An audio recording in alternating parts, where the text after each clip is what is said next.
to you live from Tennessee, from the east to the west. We are talking Cowboys everything. And you've just entered the Cowboy Zone. Welcome back to another episode of the Cowboy Zone. I'm your host, Marcus Jones, coming to you live from Memphis, Tennessee. And this is Lambo out of Johnson City, Tennessee with Cowboys, y'all. All right, guys, we got some special guests joining us today. We got the two guys. I don't know who's the first half and who's the second, but Come on we got the partners from Dallas Cowboys Uncensored. Guys, introduce yourselves to the fans. Go ahead, Charlie. Go ahead, Mr. Producer. You're more important than me. No. Charlie Moffitt, from Dallas Cowboys Uncensored. Shit, you caught me off surprise here, Marcus. You can reach me at. Find me at Moffitt2336 on Twitter, and everything else Dallas Cowboys Uncensored. Twitter, YouTube, and Facebook. Just type that in and you'll find us. Yeah, same with me at Fanning the Funny Hat on Twitter. Everything else DCU. All right, guys. Well, thank you for joining us today. I see we got quite a few people coming in. Looks like we got a few of you guys, consistent fans. Victor Roble saying he's here so he doesn't get fined. Speaks in Marshawn Lynch. Yeah, that's our boy. And Riker making it uncensored already with what Charlie's doing with the fine money. What the fuck is she saying? She says you spent all the fine money on hand lotion and Kleenex. Yeah. You must have some dry hands, huh, Charlie? Yeah. She's gonna hear Mendoza, thank you for joining as always. Appreciate your support. Anyway, we can block Riker from the chat and not let her in here anymore. Man. All right, guys. So before we get started, you guys know what it is. We're with the Cowboys on tonight. If you haven't done so already, make sure you subscribe, make sure you like, and make sure you share. We're going to do a lot of Cowboys training camp talk, and we want to let the fan base and the world know what we're talking about. It should be some very interesting conversation tonight. We're doing 10 questions. So we're going to do 10 questions just related to training camp. All of them are going to be fill in the blank. So, guys, make sure you get in the comments with us as well. Let us know your answer to these questions so that we can talk about it and have a good dialogue. All right, so before we start, where are you guys located at? Because I don't think I've ever asked this before. Houston suburbs. He's in Crockett, Texas, and I'm in Seabrook. Thanks for answering for me, Mr. Producer. Southeast of Houston. You're right outside of Houston. We're just right outside of Houston. Yeah, I'm in a small town, Crockett, Texas. Mr. Producer already told y'all. It's about 7,000 people up in East Texas. It's a little small town. That's where I was born, but I wasn't raised. I was born and lived here for a couple of years. Then I moved not too far from where Eric lives now in Deer Park. We actually played him in football at Clear Lake where he lives now. Okay. That's where I pretty much grew up at. And now, how far are you guys from Dallas? Eric, probably about 4 hours. Me, about 2.5. Yeah. Not too bad. Okay. Yeah, that's not that bad. I'm about 15 and a half. Yeah. I'm about half that, roughly. Which is crazy considering me and Marcus are in the same state. Yeah, I don't even think that's worth the drive. It's about 7.5 hours just for me to get to Marcus, and we're in the same state. Yeah, ridiculous. Yeah, I think so a plane who ticket's was cheaper. it last week? Was it Mendoza said y'all like the sideways California? Right. So Exactly. I think it was Mendoza that said Yeah. that. It might not have been. It might have been somebody else. I think it was. Yep. And I then- never thought about it till you said. I'm like, you know what? I never thought about that, but they are kind of a sideways California. Right. But like I said, it's beautiful. I went through Tennessee one time going to Maryland, and we stayed there for a couple of nights throughout the state. And that place, I loved that place. It was it was in the fall too. It was in October, November. The trees was turning. It was badass. Yeah, it's beautiful. Yeah. All right. Thank you, Shane Oldham, as always. Appreciate your support. Jack Meeker, definitely not too late. We haven't got started yet. Nope. So make sure you keep those great comments coming like you always do. And let's get into it with first topic, talking about Hard Knocks. The Cowboys were chosen for Hard Knocks this year. I believe this is the third time they've been chosen since the show originated. Yeah, 2002, 2008, and Yeah. now 2021. So they have to keep showcasing America's team. So guys, what do you think about Hard Knocks? Like, do you think it'll be a distraction? Eric, we'll start with you. Think it'll be a distraction? This is the Cowboys, right? There's cameras on that field every offseason anyway. I don't think HBO is going to make anybody flinch harder. Or no. If anything, it could possibly help us. So, yeah, that's my take on it. I don't see a problem with it. Charlie, what about you? What are your thoughts? I'm the opposite. All right. There's no way I can make an argument, a logical one at least, that it could maybe help us. If you made me choose, said, is it going to hurt us or is it going to help us? It's going to hurt us. I'm not predicting it's going to hurt us, so don't get me twisted. I don't think it's going to matter. But if you made me choose, there's nothing about extra 20 cameras on you at all time that's all of a sudden is going to make you play better. And it's not going to let no bad news out. I'll give you one example. This is what I don't like about it. Martellus Bennett in 2008, he took a lot of heat because he would look lazy. He wasn't listening to Coach Garrett, the brother Garrett. Yeah. And he took a lot of heat. If that was not on TV, if we did not see that, we would not known that. The only thing we would have known was a reporter might have reported it. But when somebody reports it, you're always like, yeah, but how much truth is it? How good is their source? Do they even have their source? Are they making the story up? Is it another player on the team that's trying to get at him because he don't like him? You don't never know. But when you see that shit with your own eyes, then there's no reporting it. You see it. And that's what I don't like about it. But there again, we didn't choose it. They chose us. Right. I'm sure Jerry might have went behind the Goodell. Was like, hey, let us have this year. Exactly. But until I hear that, I can't blame them for this. This is just, my thing was before they even picked us, everybody was trying to make arguments about the Giants and the Cardinals and who had just as good stories. Like, come on, people. If it comes down to them 5 teams and they're picking the ratings and they're picking who's going, they're going to pick us. And nobody even comes close, especially with Dak just getting his contract, with Jalen Smith and what's going on with him, the defense sucking, and our draft. They're going to pick us. It was obvious they was going to pick us unless somebody volunteered. 100% right, Charlie. What about you, Lambo? What do you think? I'm with Eric. I think basically the way I'm looking at it is the spotlight, like he said, is already on them 24/7. But I think Charlie's right though. There's stuff that slips out and it can cause some distractions to pop up here and there. But my thing, I guess, as a fan, I like it because, I mean, how many seasons have we not been on it and still been let down? Like, at least as a fan, give me something else to watch, man. Because yeah, the curse is a joke, right? Yeah, I mean, we've spent so many seasons not doing anything, not being on Hard Knocks. At this point, I'm just like, man, give me more footage of my team. Give me more stuff to watch. Exactly. If Super Bowl happens, it happens. But at this point, I'm almost tired of getting my hopes up every season. Yeah, and just like you said, I was hoping training camp would stay in Dallas this year so I could maybe have some chance of getting out there. There's no way I can get to Cali this year. So at least this way, I get some behind-the-scenes look at what's going on in training camp, because I'm still disappointed by last year in no training camp, and I'm still even more disappointed about that awful blue and white scrimmage where they would show a play for half a second and then cut the camera. That pissed me off beyond belief. And we had like 10 guys watching with us that night on the show. Oh, that was the Cowboys Own fantasy show, right? Right. We was doing our fantasy football draft that night while also watching the blue-white scrimmage. We had George Teague on there watching with us and everything. Jay Tuck, who's in the chat, he was on there with us. Like, man, it was terrible, man. They didn't show us nothing. Yeah. Nothing.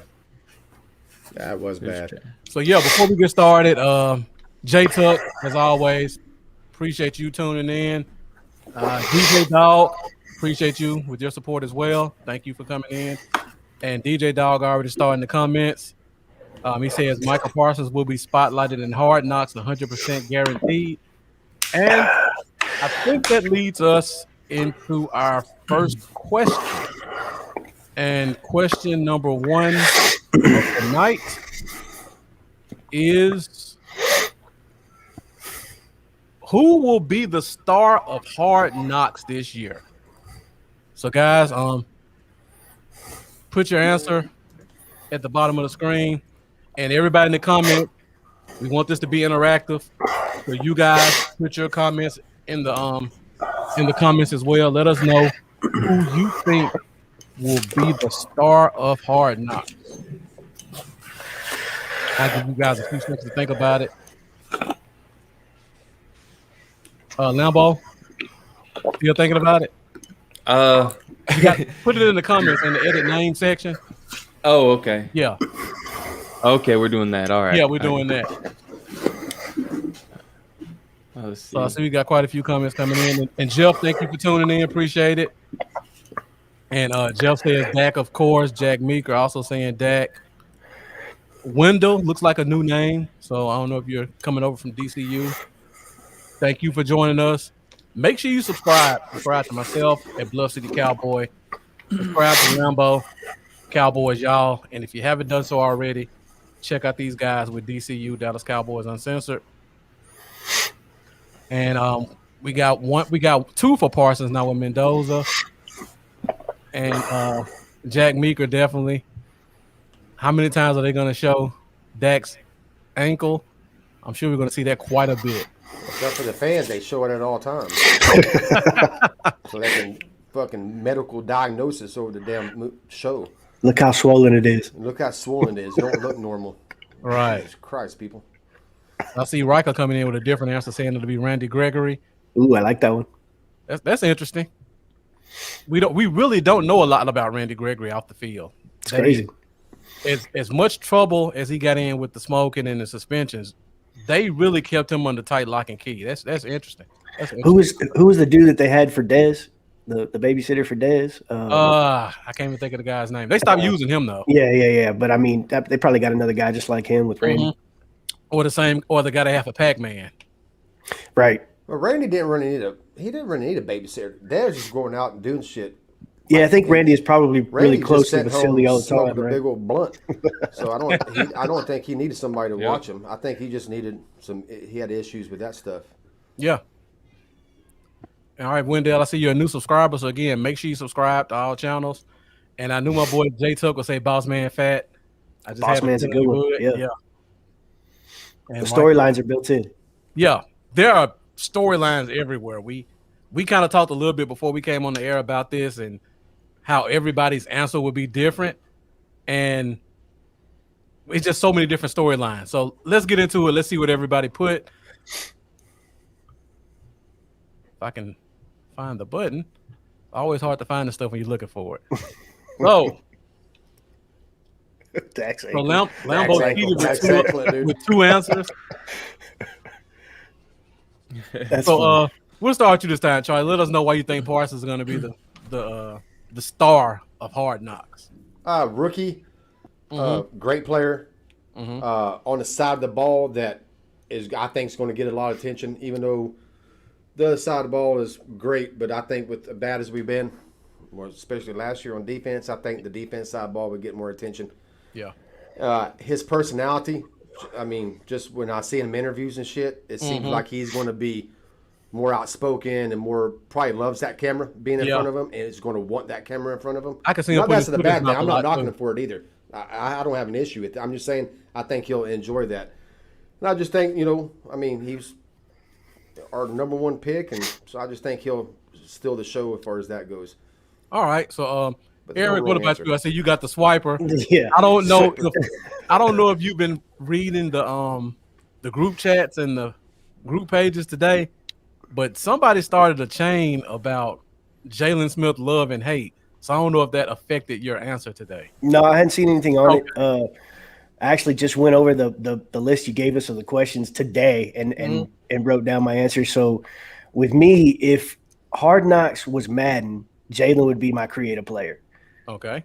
The storylines are built in, and just like we said earlier, Jerry probably was in the producer's ear at HBO. Hey, take us, or whoever makes the decisions there, and he's got a list of do's and don'ts, and one of those is make Jalen look good.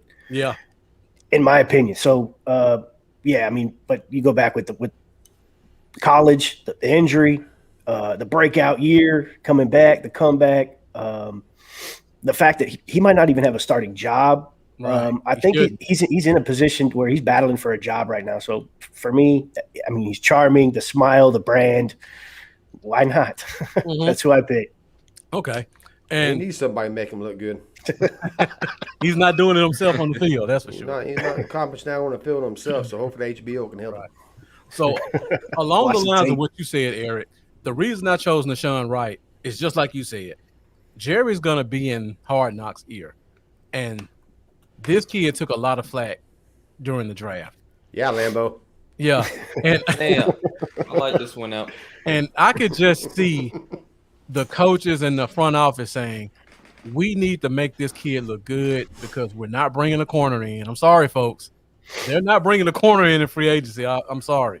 We need this kid to look good. He's probably going to be playing significant time for us, and we don't need the fan base to turn on him before we get to the regular season.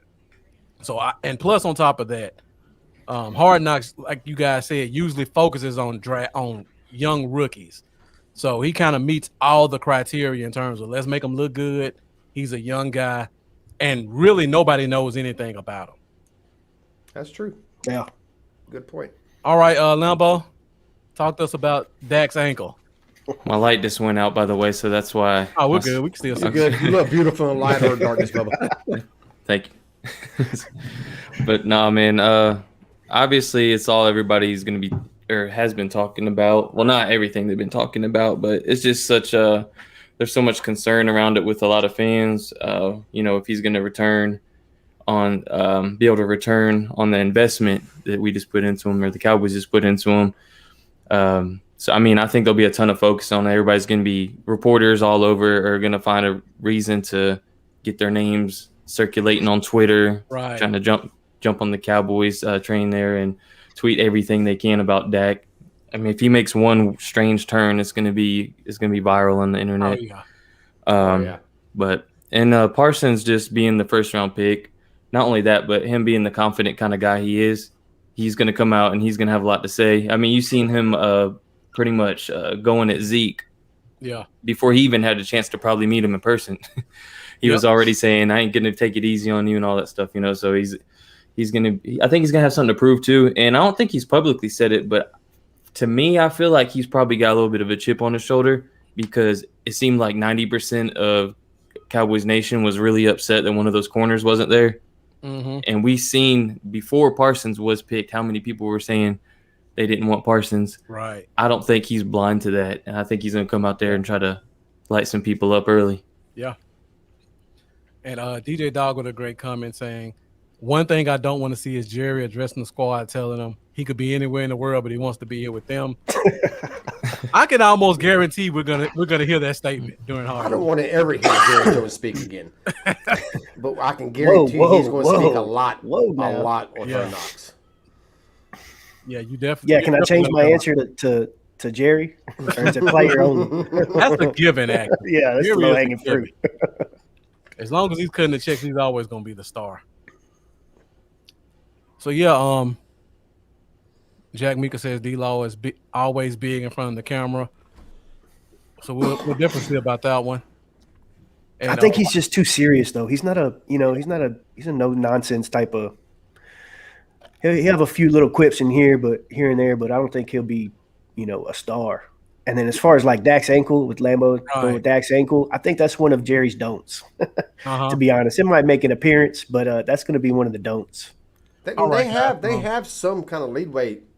The teams do to cut certain things. They're gonna, out. This is gonna look. I mean, they can't cut everything out, or Right. they won't have no show. But I know some people was worried about Matt McCarthy and his offense and them giving away plays.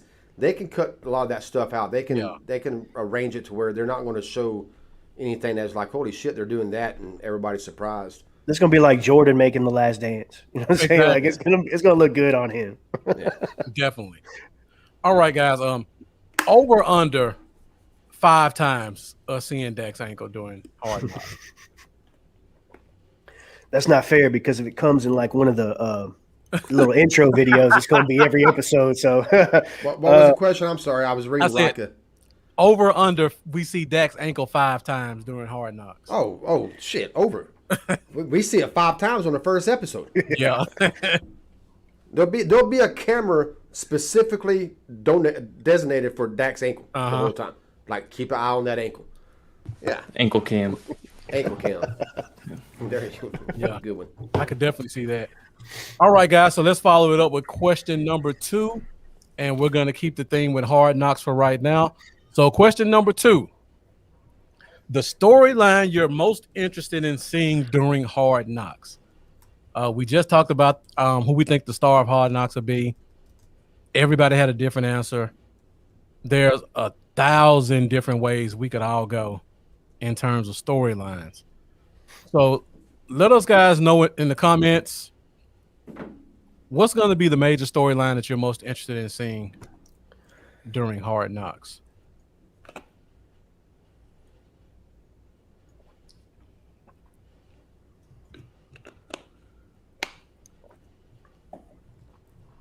I feel like we're going to see a bunch of similar answers because I think they're all kind of targeting in on one thing. Yeah, I do too. Yeah, Lambo, have you changed yours yet? Are you sticking with that? Okay. I'm typing it in. All right. Rika says we're going to have an ankle cam. Ankle cam. Jeff says the Dan Quinn storyline. Jack Meeker says defensive line. Wendell says Dan Quinn's defense. I knew that would kind of be the thing. And Rika says most interesting storyline is, I guess, the cornerback position battle. Rika kind of going ahead. Did they give you a view at my notes? I didn't give her nothing. Dang. Okay. That's one of our questions coming up. I'm still wondering why we haven't blocked her from the chat yet. Yeah. Yo, right? Don't be giving up our secrets. Yeah. I almost put in what Rick could put in. Almost. I was real close to putting that in. Yeah, it's kind of hard not to jump ahead with these questions. Yeah, I mean, some of the answers on the previous ones, you know. Right, definitely. Rika says she's psychic like that. Yeah.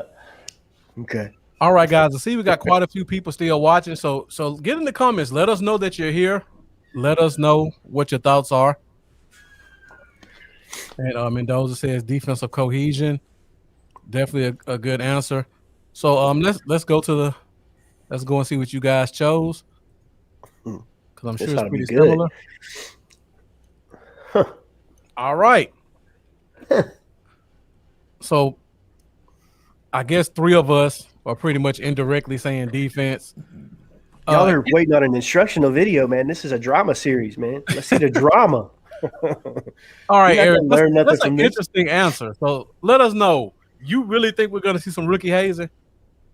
Okay, the hazing is probably a strong word, but yeah, I don't think we need Michael Parsons hazing anybody. I want to see, when they get the rookies up in front and make them dance and sing and do all that. I want to see all that silly shit, and then I want to see them scrap it at practice. So yeah, that's you're going to see scrapping if someone tries to haze Boss Man Fat. Yeah, you will. There's going to be a fight. Carry my pads. He's going to fight all of them. I want to put somebody right in the cameras face. Are on, man. Roll it. So before we get to everybody else's answers, real quick, just around the room, who do you guys think is going to be the fight? Because that's a good question. Because there's probably going to be a fight. Who do you think is going to be between? I think it'll be Boss Man and name the wide receiver. I think eventually he'll get into it with wide receiver. I don't think it would be Cooper. We don't have a lot of talkers on that offensive side. I think it would be one of the. Well, yeah, the offensive line, they go at it every play, so there's always a chance for them to go at it. Mm-hmm. There's always a little count fight with them. But I think Boss Man will eventually get it. But I don't think it'll be one of the top three. I think it'll be one of the guys trying to make the team, trying to show him out. Yeah. And Boss Man is like, no, and slap him in his mouth. Same thing with the receivers. The kid out of Texas, not Vasher. Eagles. Yeah, Eagles. There's scrappers. It's going to be one of them kids. Yeah. With one of these corners trying to make a team. Once in a while. It's good to watch. And Nashawn Rice pretty scrappy from what I've seen. Yeah, Nashawn can scrap. Yeah. What about you, Lambo? What you got? I could envision a Boss Man, CD Lamb. You don't want that smoke. Yeah, I just think just the kind of he's not ready for that, definitely. But I think his attitude, I think he's gonna want to try to go at the young star. And Lamb has just been, looking great, man. And obviously, if a rookie comes at you, you're not gonna let that slide. Yeah. Our receivers as a whole aren't really that vocal, but they're not. I could just see Lamb. I don't know. I think he's just amped for a really good season, He's not going to let a little rookie get in his face, and I think Boss Man is going to want to try to go for who he considers to be up and coming top dog. Right. Yeah, we talked about this on the show last week. That rookie cornerback, undrafted free agent wide receiver battles are gonna be scrappy because those guys see the spots right there for them, and they got Boss Man Fat and Nashawn Wright in their way to get those spots. So those guys gonna be scuffling. Right, their work's cut out for them. They know exactly what they got to do. So Exactly. Yeah. And I don't know who the defensive guy would be, but I could just see Tyler B just getting into it, one of those defensive linemen. ooh, yeah, I like that. Yeah. Maybe Bohanna. That would be a good one. Ooh, If they ever got lined up with each other, that would definitely be a good one. rotate. I wouldn't Like I be said, I always like to see a surprised. good fight. There's nothing wrong with that. I wouldn't be surprised to see something go down with Josh Ball and one of those guys on the D line. I was trying to avoid that one. But See, yeah. ball is one of Jerry's no-nos. You can't do it. Yeah. Yeah. Ain't gonna happen. And that's a good question, Jack. Does Jerry make that story off limits for Hard Knocks? Absolutely. He's still got an Absolutely. attitude, I hear, though. So, I mean, even if that story's off, I could see him getting a little chippy on the D line with the D line. Since you say that, I can see him in a nine, because if a nine gets a chance to show what he showed in college, he likes to embarrass tackles. Mm-hmm. So I could definitely see that one. And he's fighting for a spot, so he's got to show out. For a spot. He's fighting for his life for sure. Right. All right. So I see the other three, all have something defensive related. So Lambo, we'll start with you. You say new defense. Is there anything in terms of the new defense that is going to be the storyline you're interested in seeing? It's just everything as a whole, the new additions all the way around, from coaching staff all the way through with players, the new guys on the team. There's just so many new hits, and we're looking at. Look at the defensive tackles we've brought in with Urban and Osa, and we got Golston. We've brought in guys that can really help in the run defense, and then with bringing in Cox and Parsons and Neal and KZ, even Curse if he makes the roster. It's just so many. And then the cornerback 2 position, the huge battle we're going to have there. Then bringing in Quinn, everything is just, there's so many new faces, and there's so many new guys that have what do you call them? Dog in them, I guess you could say. That I'm excited to see this new look defense, because I think they're going to be a tough group. I'm not going to go out there and say they're going to be a top 10 group or anything. Right. But I could see them being the top 15 group, and I could see them really coming out there and putting a little bit of fear in some teams. Okay. I got to go to Riker's comment real quick. She says she thinks if Ball and Hill got in a fight, Ball will win because Ball is bigger, but Hill fights dirty. I think Ball fights pretty dirty as well. Yeah. Hill stays too high anyway. Keep that chin up.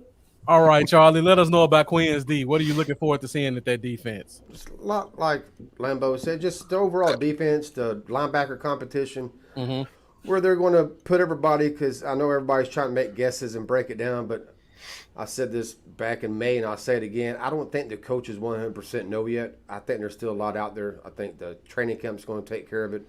Preseason games, but I'm just interested to see where that all plays out at. The cornerback competition, that's going to be interesting on exactly who's. I know Diggs is there. That's about he's going it. to be there. But Brown, Balls, what's going on with Balls. As Brown, I know a lot of fans don't like him. I'm not a Brown hater. I actually kind of like him. Yeah. So that's going to be interesting. And in the safety position, it's Dallas Cowboys. Who the hell knows? Right. They don't even know. We won't know. I just wish fans would stop trying to turn cornerbacks into safeties. That I won't. I understand it, since we haven't addressed it in 20 years, that they're getting excited about it. We got to get one. Yeah. But stop trying to turn cornerbacks into safety. Right. I'm not trying to knock nobody, but we already have people trying to turn boss man into a safety. And I'm like, Jesus Christ, he hasn't even stepped on the field and played cornerback yet. And you're already trying to turn him in safety. Let's let him play cornerback. Right. It's just it's getting crazy. And like Teague said, when y'all had Teague on, the shit ain't easy. It ain't. Teague was actually an outlier, because he wasn't a star cornerback that turned to safety. The other ones that y'all mentioned last week, they was all superstar cornerbacks. These was like Woodson, both Woodsons, Bailey. Yeah. I mean, we're talking about the best of the Star best. corners, yeah. You know, and Prime. later in their career, they transferred over. But I mean, for every one you can name like that, I can name 10 that was horrible, that it didn't work out. It's just, I don't understand. And like Teague said, it's not an easy transition. It's not you just like, hey, let me drop him back safety and we'll be fine. I don't understand it. But Yeah. Now we I got to guess go as do a it. fan base, we're so wanting Not at safety this so level. bad, we're trying to find one anywhere. You know, hey, let's go to cornerback room and pull one out and put them over in the safety room and we'll be fine. Yeah. Yeah, I can guarantee you we'll go through a whole nother offseason of talking about a top safety on the board that we all want next year's draft, and and we'll get through those first faster. 3 rounds and not get one once again. Like, But yeah, no, like I said, I mean, all that's going to be interesting to me. All of the defense. I guess just because defense was so bad last year, and we've been so heavy on the draft. There's just so much shit going on. You know, you got Parsons, you got Cox, you got Neal.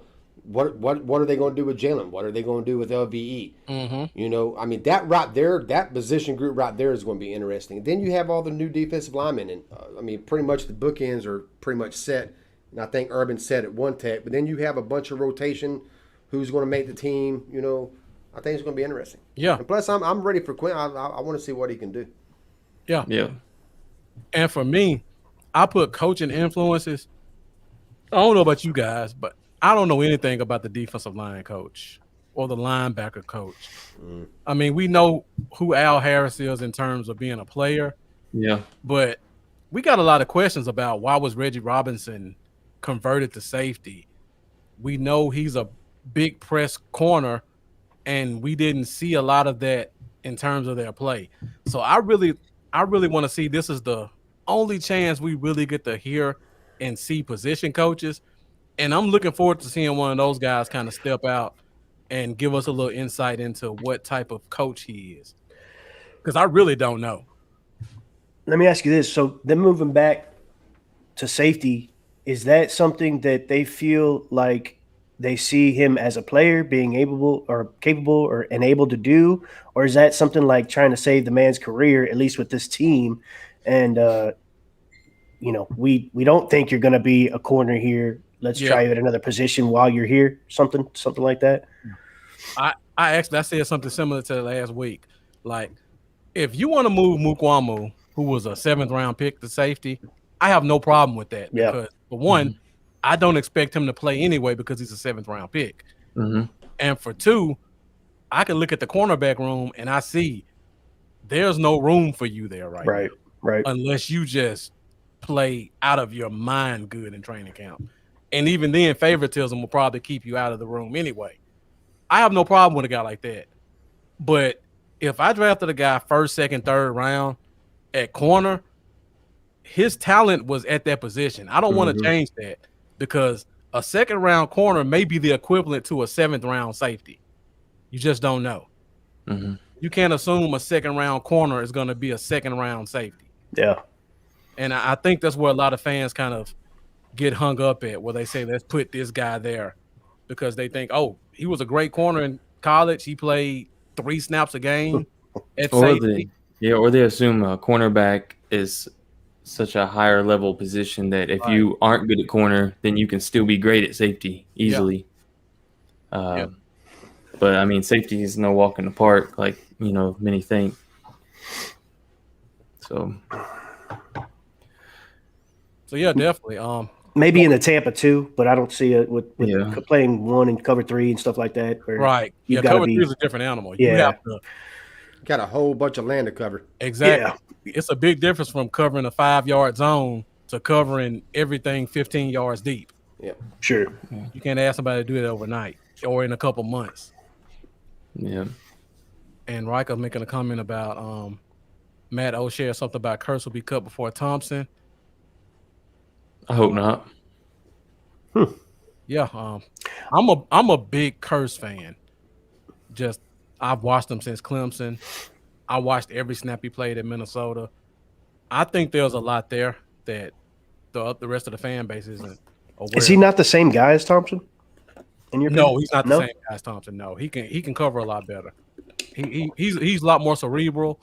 He's a much better tackler, and he plays better in space. I guess he was just out of position, or they had him in a wrong spot over. Where was he at? Detroit or something?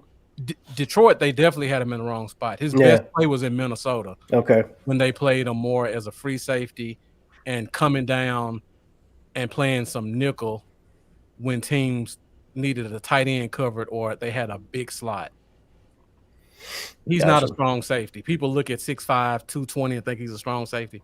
That's not his skill set. 60. Darian Thompson would find great success in an arena league, selling concessions or maybe working his local Walmart. That's harsh. And DJ Dog kind of said what I just talked about with Curse. He'll be used as a tight end cover. He has the size to match up with guys. If you guys watch tape like I do, go back and find Minnesota versus Denver and their big talented tight end. He shut that guy down. That's how they use Byron early. Exactly. Mm-hmm. He locked Gronk up. All of them. Kelsey, no, not Kelsey. Another guy, another big tight end that year.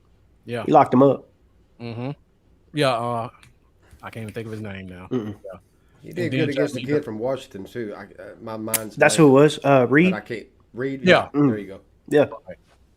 And then Curse had special team experience as well, which once you're third, fourth, fifth on the depth chart, that's your meal ticket. Yeah, exactly. All right, guys. So I think we got one more training hard knock question, and then we'll go straight into training camp talk. So last hard knocks question. Question number 3. Which player do we think can benefit most from hard knocks? And I guess in terms of fan perception, kind of building some goodwill through the fan base. Which player do you guys think can benefit the most? I'm pretty sure it's going to be a toss-up between 3 guys. I'm going off key here. Okay. Let it rip off the top. So I see we got Wendell saying Boss Man, Mendoza saying Jack Muka saying Randy, Mendoza saying Kelvin Joseph. Again, guys, if you're in the comments with us, make sure you leave a comment. If you don't want to answer the questions, let us know you're there. Make sure you like, and also make sure you share. We're only 38 minutes in. We probably still got about another 35 minutes or so of Cowboys talk. Just talking about training camp stuff. We got the guys here with us from Dallas Cowboys Uncensored. So we're definitely just barely scratching the surface of this episode. And Jack Meeker says Randy Gregory. DJ Dog saying Jabril Cox. I like Cox. That's a good answer. Yeah. I would almost disagree with that because he can't have any more higher goodwill with the fan base than he already does. True. People treat him like he's linebacker Jesus right now. He's linebacker 3 for me. Right. And he's going to look good in training camp because a lot of it's going to be no tackling. Yeah, I was going to He's say going no to amazing tackling. in training Yeah, camp. right. Because he's good in coverage. Tackling is Right. That's right. He's going to shine. But when the preseason games hit, let's see how he looks.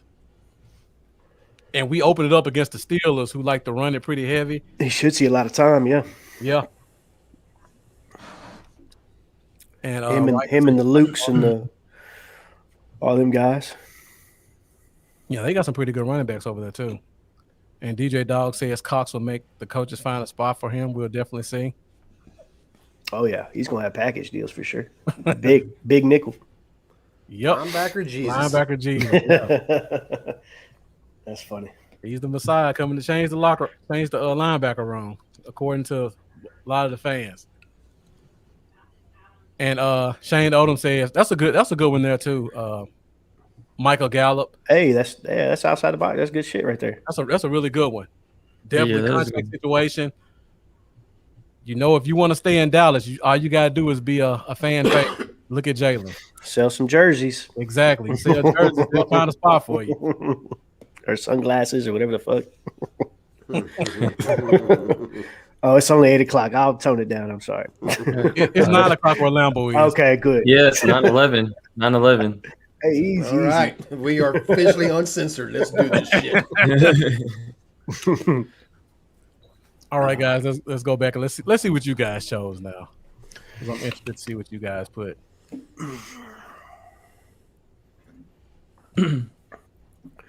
All right, Charlie, let's start with you because I didn't expect to see that one. Who? A guy that's been very deep Yes. down the wide receiver depth chart. Undrafted free agent out of Rhode Island. We were just talking about him Aaron last Clark. week. Yeah, we were talking about him last week because he's a scrappy guy too with a lot of college accolades. Mhm. Yeah, So, 'cause- Charlie, let us know. well, when we got him, he was kind of considered a sleeper undrafted free agent. Like we did good, like a surprise that we got him as an undrafted free agent. And then during training camp last year, he stepped up. He was making plays during training camp. There was always somebody was talking about the plays he was making, touchdowns in the red zone.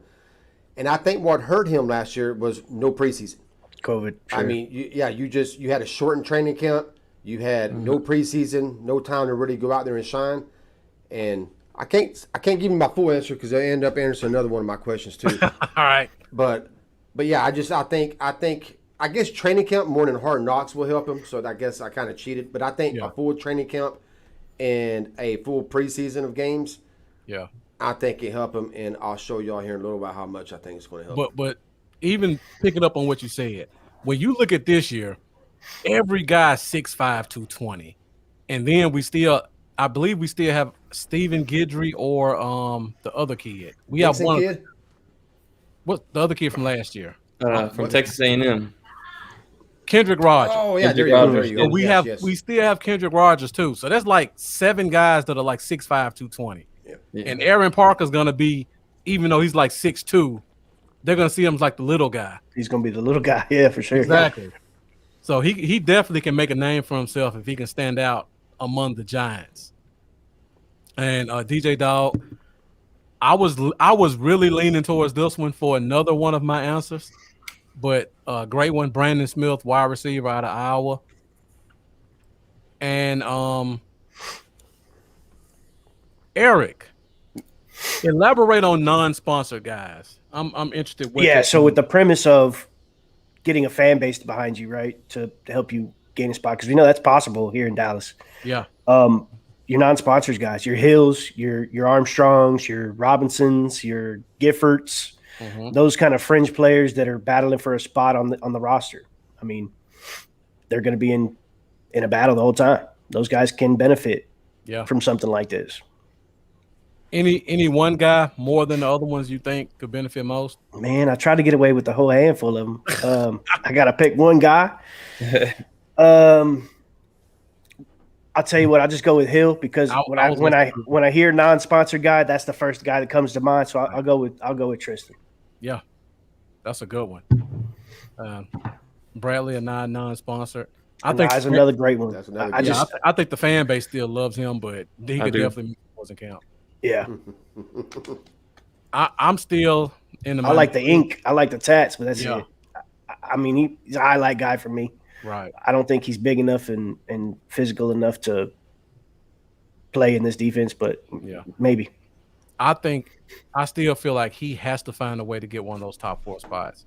He can't be defensive end 5 or 6 and make this team because those guys' special teams is just way too important. Yeah.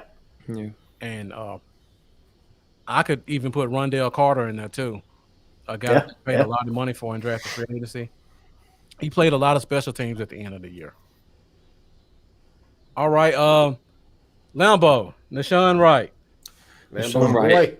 I will say I was on the fence with Boss Man here because I think he's kind of in a similar situation. Both of them mainly because of the guys that were on the board when they were picked. Yeah.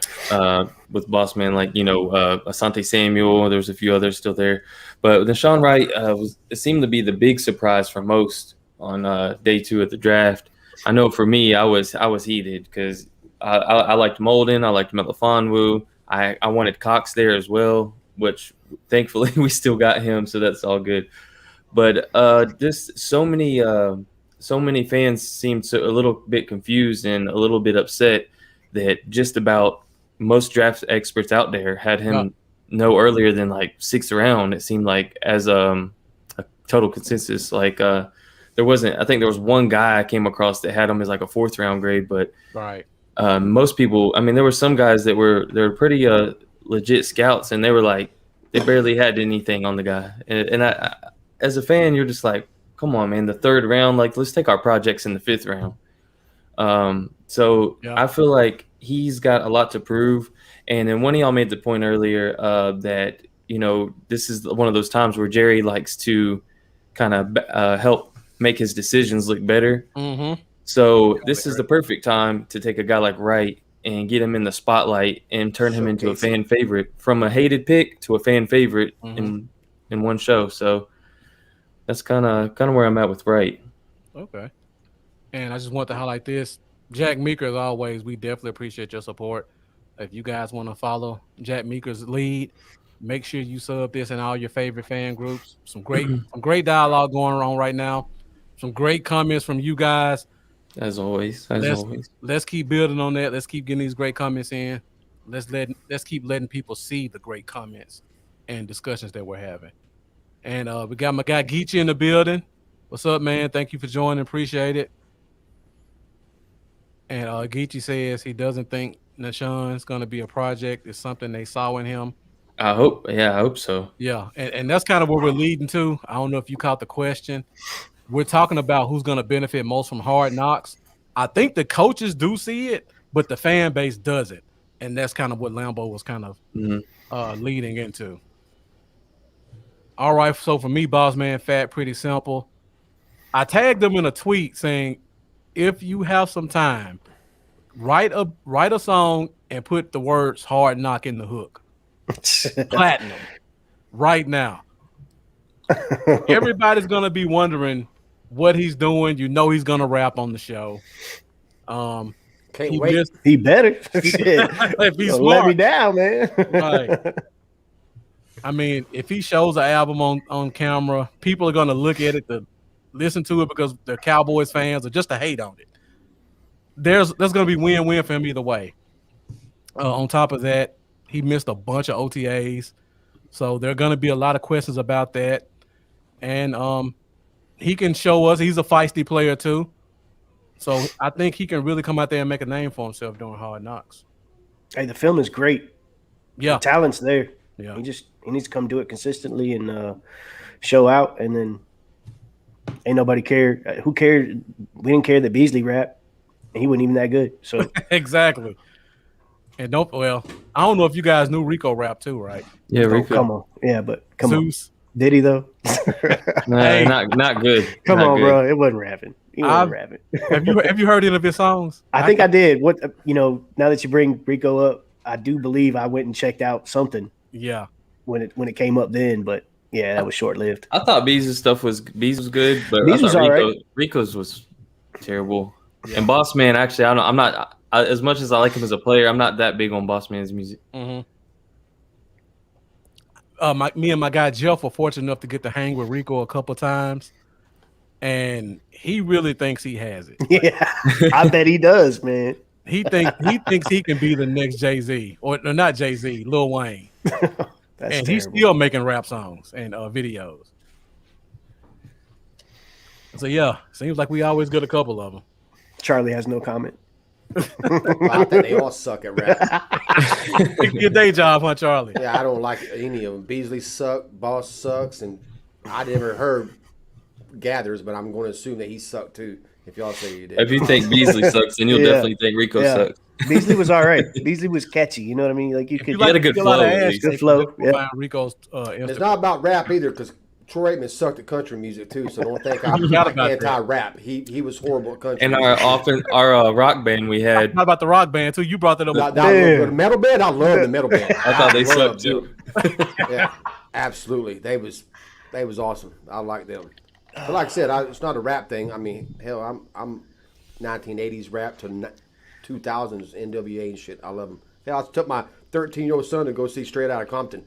Because I wanted him to show him what I grew up with and shit. I didn't know there was going to be boobs and stuff all in it. I was like, he was all embarrassed. I looked over at him. He was like, how old is he? Now he's 19. Okay. But then he was 13 when I took him. Get back in the comments on Deshaun Wright. I forgot about he was on Last Chance U, so he's already used to being on the spotlight. Yeah, I forgot. My son loves that show, and he actually the one that told me that. He's like, Dad, he said that's a guy from Last Chance U. And I was like, oh shit, I forgot him and his that brother. is that guy. I've still been meaning to go back and watch that since we picked him. I need to too. Yeah, I forgot all about that. My son loves that show. Yeah, Jack Meeker, thank you, man. We appreciate it. You're definitely always giving us great comments, so certainly appreciate your support. And Rika talks about Nashawn's comments about Richard Sherman. Whether you think you can't, you're right. Kelvin Joseph has the natural talent. Nashawn has the heart. Tell that to Rico.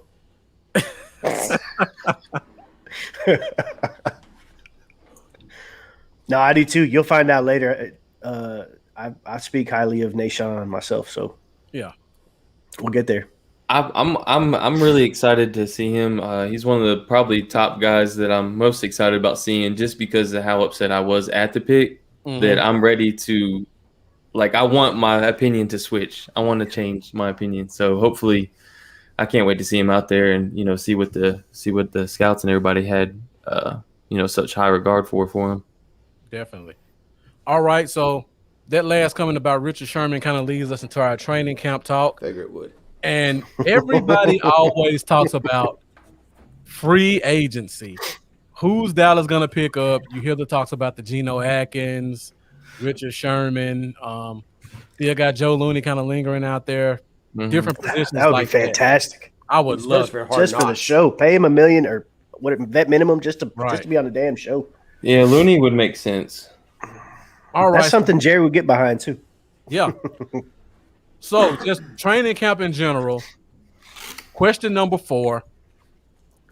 The likelihood that Dallas signs another free agent during training camp is blank.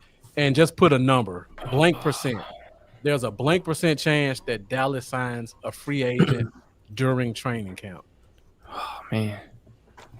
With the fact that now this Hard is Knocks is barring going on, injuries, changes right? this. Barring injuries? No. Actually, let's do 2 of them then. With injuries and without injuries. Got 2 producers on the show. We're changing stuff up.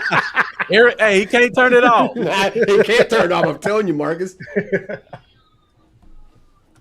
I think my answer is considering injuries, and I guess you guys aren't. I don't think you can because, I mean, well, I don't know. We'll take a look at the answers and then I'll elaborate. Yeah. All right. So DJ Dog says it's 100% 100% free agent. Wendell says 0, and then we got Geechee with 0. Lamar with 0. Yep. And then Jack Meeker says it's low unless a major injury. Right. And Jack Meeker, if we lose a center, kind of where I'm going. And DJ Dog says 100% either way. And Rika getting specific. 60% without injuries and 80% with injuries. Ooh. Rocket getting all specific and shit. Man. 62.3%. Did I read that right? All right, so let's go back and see what you guys put. You can't see mine. It's the star logo. Oh, there it goes. All right, so and Geechee says every position has numbers. I'll go first. Center doesn't have numbers. We don't have a backup center. I'm sorry. We got Connor McGovern. We got Connor McGovern. We've got potential backup centers. We got potential backups. We got Braylon Jones, the undrafted free agent. And if you're asking who exactly, maybe that's all we got at center. I mean, if you consider Farniok a center, I think he's more guard. I think he's too big, too tall. Yeah, too tall to play center. I think squatty enough. Yeah. So when I look at that, and looking at Biadis's injury history, we gotta sign a center because we technically don't even have a third string center. So it's gonna be pretty rough if Biadis misses a day of practice. You gonna let Farniok run with the ones all day? That's gonna be rough. And yeah, McGovern's a possible center. That's who's listed as our backup right Right. now. I just feel like it's 50-50. If anything happens at the center position, they got to bring a guy in. And I guess that's kind of leading into question 5, so I talk too much. So one of you guys at the bottom, Charlie, you guys both got 0. Let us know why you put 0. Oh, I get to go first. I never do on my show. Ooh. No. Since Eric tried to take over my producer duties, I'll try to click the button to bring up the comments and shit. No, but yeah, I guess if I think about the way you just did about the center position, then I'd probably up it. I guess I was thinking about every other position. 5%. Yeah, I'd probably up it maybe 10 to 15%. But overall, no. I mean, I just don't see any chance of us signing one, especially the names are out there. Yeah. Sherman's not coming here. I don't see Geno Atkins coming here. I don't see any of that. I don't definitely see won't be a name. Yeah, that's what I said. I guess I was thinking names. I love Looney, but I don't look at him as a name like that. But if you told me Looney, yeah, I'd up it. I mean, that wouldn't shock me is what I'm saying. I can see that, and I would be wrong if it would, since I picked 0. I don't know anybody else outside that. I don't know if Jeff is still here, but Mitch Hyde did play a little bit of center at Clemson. Mitch Hyde again. Oh, Mitch Hyatt. But yeah, I don't see it. I think we want it. I think a lot of people want Sherman. I mean, a lot of people want to play safety. Imagine that. Holy shit. But I just don't see it. And and Geno, his injury history, and plus we got a bunch of young guys in there, and I don't think they'll go with that. But yeah. And just looking at Geechie's question, he put 3 guys up here. I guarantee you none of those guys have played a full game at center since high school. And those are the guys we're rolling with as backups. I thought Montgomery did at Penn State. I mean, he played a little bit. Maybe a game, but he mostly played guard. And I don't know if Farniok played much center in college either. No, I agree with you. I mean, we're asking a lot of short-handed on center. I'm not disagreeing with you at all. I agree with you 100% on that. All right, Eric, what about you? Yeah, that's the one position I didn't take into account when reading this question. I basically skipped over offense because I didn't feel like we were, very not deep everywhere. But I guess, we're not as deep at center as I thought or as I assumed. And so I just completely skipped over offense. I could see it, I guess. But again, a bunch of young guys.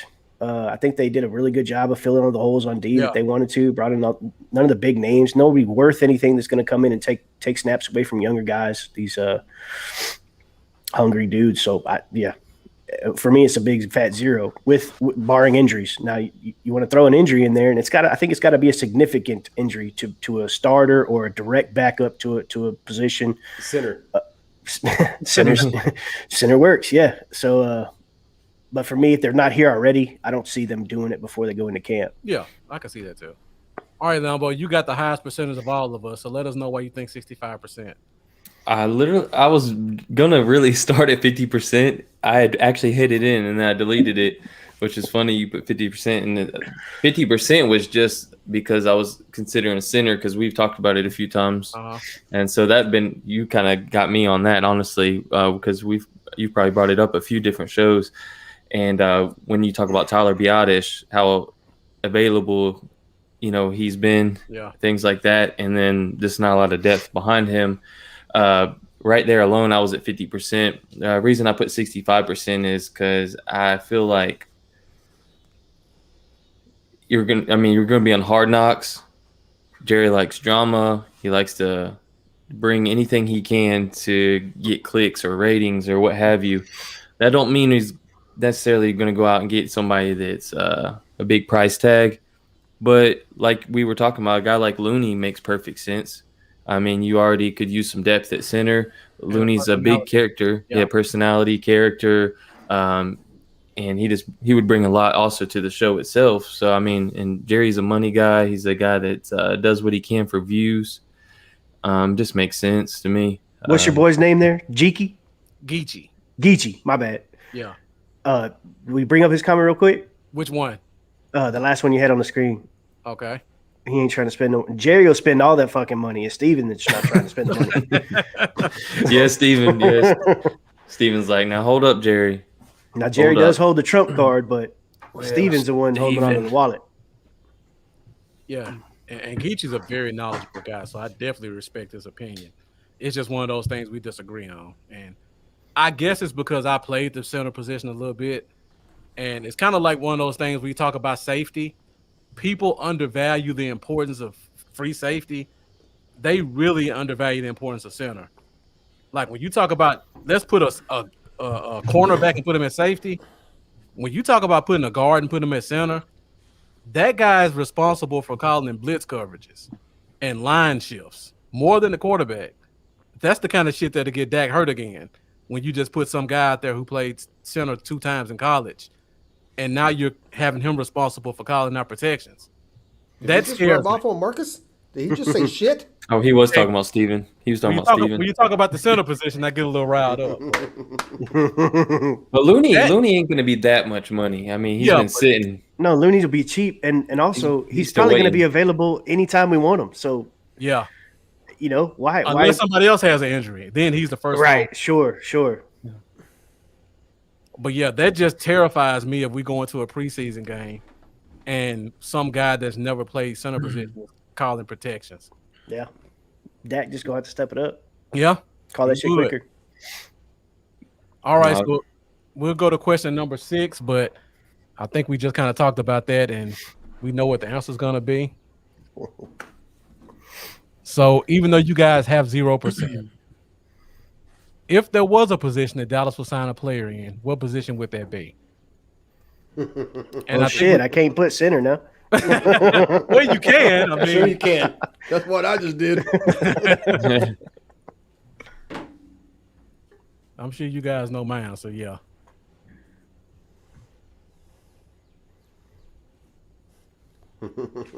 All right. So we'll see if somebody switched it up. And guys, let us know in the comments. I know a lot of people put 0%, but if there were a position that Dallas would sign a guy in, what position do you think it would be? Or any of you guys think we may go after a safety? Anybody think one of these big name corners may take a pay cut and come here? So and DJ Dog says Hooker or Looney, and I forget Hooker's still available out there, and that would be an extremely dirt cheap contract. There's got to be a reason why. Yeah, there's definitely a reason. That has league minimum all over it. I said it whenever we was looking at all them guys, Curse and KZ and Hooker, and if you could only pick 2 was a lot of the questions that I would get. Fuck it, sign all of them. We need them all. If they don't work out, who cares? We're paying them peanuts. Right. We'll just kick them off before the season starts. And if you don't guarantee any money, if you put them by the end of training camp, you don't lose anything. Go look at KZ's contract, and the Hooker probably get less. Mm-hmm. What does KZ have, like 140,000 guaranteed? Right. It's nothing. Yeah, it's peanuts. I mean, you cut them, and it doesn't affect the cap at all. Right. I believe every player, whether they're number 55 on the roster or they're the starting quarterback, everybody gets $2,000 a week plus room and board. So that's all it costs us to bring a guy in right now, if you don't guarantee his contract. But they got to pay them California taxes, man. That's horrible. Yeah, it is. That is fucked up. I remember when we went back there, like in 2010, whatever year it was, we went back there. There was a big article. I think Dallas Morning News did it, maybe Star Telegram, and I never knew this.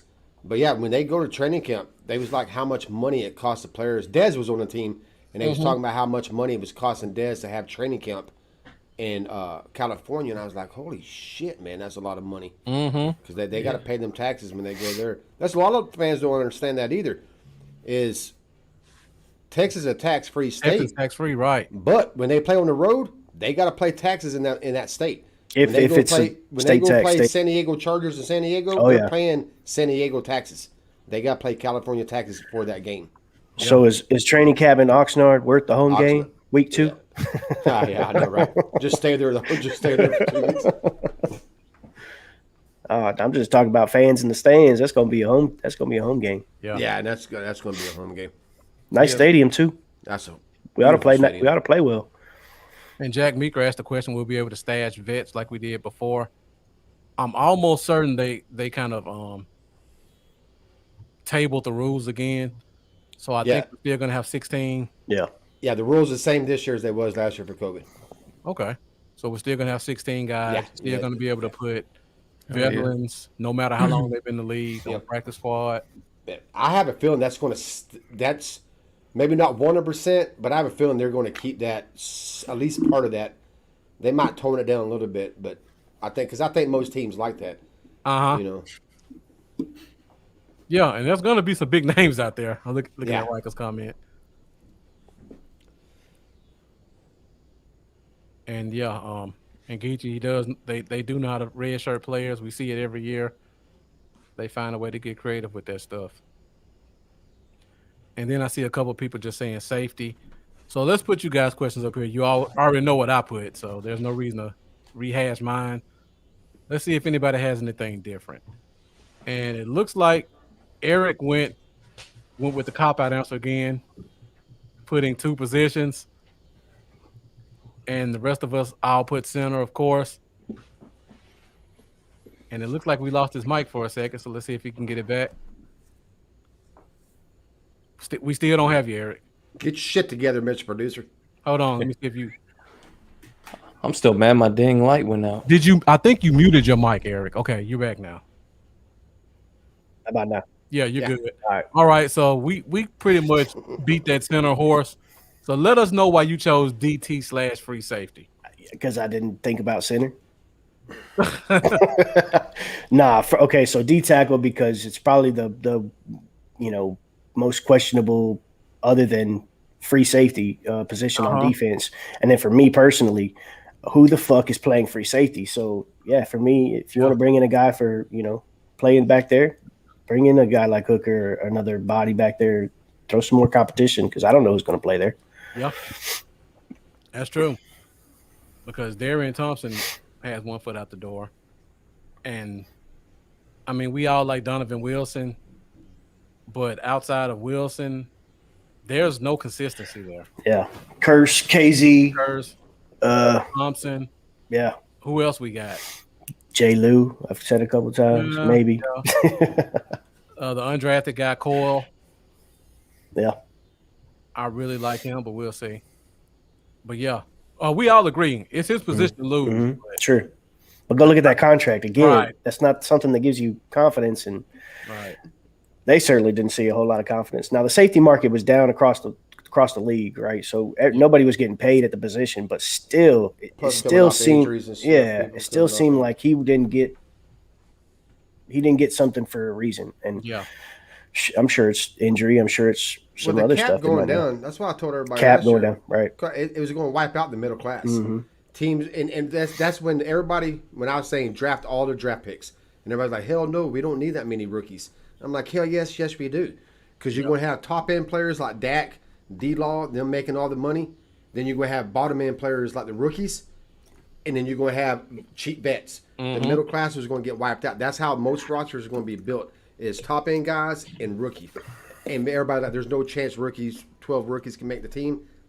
Typically, no. This year, I don't think it would happen, but there will probably be more rookies make the team this year than there have been in the past, just because they got to get cheap labor. And Geechee made this comment before. I can't go back and find it because it was so far up, but he did say the comments about Stephen Jones saying he hopes all 11 guys make the roster. Oh yes, most definitely. Yeah, and Geechee, we had this conversation before you came in talking about how hard it is to play free safety in the NFL. Yeah, according to the fans, it's not. Throw a cornerback back there. Next year, they're going to be asking for Lamb to go back there and play free safety. Right. Or like, hey, Gallup, we can't sign Gallup as wide receiver. Let him play free safety. Yeah, he's big enough. He can take a hit. It's like, Jesus Christ, y'all. So Shane Odom, another great one. We may need a backup quarterback. That's something we don't talk about. That's not in part. That's not for camp. True. Sure. Yeah, but if Dak is down, it doesn't matter. He can't throw all the balls. And I've said this. A lot of people don't agree with me on this. People know how I feel about the quarterback. They know how I'm pass happy, and quarterback's the most important position. With that said, I don't really care too much about backup quarterbacks. If we can get one, that's great. Yeah. But 9 times out of 10, if you go through the history of the NFL, when your quarterback one goes down, your season goes to shit. You're screwed, right? I mean, done. you have outliers. You have a Tom Brady. You have a Kurt Warner. Nick You Foles. have a Dak Prescott. I mean, but for every one of them, I can name you 10 to probably 20 that did not work out well for that team. And just that's how typically it happens. All the stars have to align. I mean, nobody knew Kurt Warner was going to turn into a Hall of Famer or Tom Brady. Nobody knew he was going to play for 99 years and go to 100 Super Bowls and win 70 of them. I mean, nobody knew that. You know, so typically you got to get a lot of lucky on that. Right. So. And then DJ Dog. Showers. Right. Jamil. You know it's bad when a team tries a quarterback. God, gee, yeah, I Dak forgot was about Dak him. was Yeah. behind him at one point. He was. Yeah, Dak was behind him. He sure was. He sure was. Yeah. Dallas Cowboys football. What's up, beer gang in the house? Try quarterback and safety. All right, so somebody made a good point about talking about drafted guys. Out of the 11 draft picks, how many guys do you think make the team? You guys think it's out of 11, or what number would you put it out there? I could see. Mendoza says 9. That's a good number, Mendoza. That's what I was thinking. Man, I Who can doesn't maybe make say it? 10. I could Ball? probably go 10, but 9 is a good number. I Can't personally give think away of- my secret here. I think Ball is a lock. You honestly. think he's a lot? Okay. I do. I like him. I like the talent. Mukuamu, maybe. If my number was 9, It's hard to know how many they're going to keep, right? yeah. They definitely don't need to roster 3 quarterbacks. That's true. Just give me a fucking body for backup or someone that can throw in camp, and then let's just roll, man. Yeah, if my number was 9, I would probably say between Bohanna, Mukwamu, and Farniak, one of those guys doesn't make it. Yeah. Or I two know of them, that. sorry. I wouldn't know it's 2. I would probably lean towards Bohanna, but people hate it when I say that. Not us. But yeah, Yeah, you can. Yeah, 8 might be a better number. You're probably right, Marcus, because you mentioned a couple I didn't think about. Yeah, I say at least 8, or at least 7. But I think high probably 8. But I wouldn't be shocked if 9 made it. That Right. Mendoza, that wouldn't shock me. I wouldn't be shocked if 11 made it, honestly. Well, no, you're right. I wouldn't be shocked either. That wouldn't surprise me either. Yeah, It really wouldn't be shocking. It wouldn't be. right. Yeah. Yeah, if Mukwamu was our 5th safety, that That'd be would great. surprise. If Farniak was our 4th guard, 3rd center, if he can show some flexibility, I wouldn't have a problem with that. Can he touch his toes at least? Yeah. He's a skyscraper, man. He's way up there. Geechee says Bohanna will make it because he has a role. I'm still interested in what this role is. I keep Yeah, it's quite a it's bit. like I'm still in the feeling like being a true one technique don't guarantee him a spot. No. Goal line? Techniques, What's the I don't role, know man? why people are so in love with one techniques. Like everybody wants, and not just a typical one. I mean, I'm talking about a big, fat, 350-pound one tech. You are basically, he's not getting many snaps. You are basically playing him when your team and your defense is failing. That's when he plays, because that's when the other team is going to run the ball. I know we had one of those last year, and we were better when we got rid of him. If you go out there on first down, and he's out there on first down, and he does his job, the defense does his job, and it's 2nd and 10, where is he going? To the sidelines. You know why? Because they succeeded. But if the defense fails and gives up a first down or makes 2nd and 1, he gets to stay on the field. So he stays on the field when the defense is failing. If the defense is succeeding, he's not going to play that much. And if the team is succeeding, he's not going to play that much. If the team's behind 14-0 or 14 points in the 4th quarter, he's going to get a lot of playing time. Why? Because the other team's running the shit out of the ball. So it's just they played so little snaps. But fullback. 6th round, I mean that you draft him in the 6th round, you don't pay him a lot of money. That's all I care about. Yeah.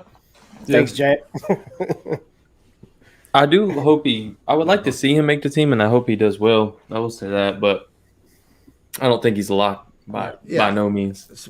Somebody like Vita I like, because you don't take him off the field on pass situations. Well, he can play 3 too. That's what I'm saying. He's a true one tech, but they don't take him off the field. He's not a liability on the pass rush. Right. You know, I mean, I think last year, was it last year? He was hurt last year. Year before, he saw over 60% of the snaps. Yeah. Very seldom are you going to ever see a true one tech, see that many snaps. But that's because he gets to stay on the field on passing downs. Yeah. You know, I just can't see a team wasting a position for a guy who's going to play 12 snaps a game. Exactly. That's what I'm saying. We do it all the time. It's called fullback. Yeah. And back to Jack Meeker's handle the fullback. Yeah. We've been doing it for years, bro. So we all agree he won't make it as a D tackle, but as a fullback, he has a shot. He's Maybe got a free shot. safety. Hey, Yeah. There you go. Put a video out of him doing some footwork shit. I bet everybody like, hell yeah. Dancing around some trash cans or something. Yeah, they'd be like, damn, look at that guy. Put him in free safety. That'd make a hell of a goal line. Yeah, it would. Put him in a box every play. Right. All right, so what question are we at now? We're at question 6, I believe. Yeah, we kind of went off the rails with that whole center talk. So It's all right. No, it's good. It's It good. always goes off. It's good when it goes off. Yeah. I think it's way better content. Y'all are always jam up anyways with all the facts and stuff. So we've been talking a little bit about all these positions and the competition. So that leads into the next question. And we talked a lot about free safety. We've hit on defensive tackle quite a bit. So question number 6 is the biggest position battle for a roster spot will be at blank position. And I see we got Geechee still making his push for Bohanna making the team. So I'm assuming his would be defensive tackle. So the way I would look at this question is, what position would you say there's the most competition for backup spots? Jack Meeker says defensive end. DJ Dog says defensive tackle. Wendell cornerback. And Geechee says D tackle hands down. And Riker also says corner.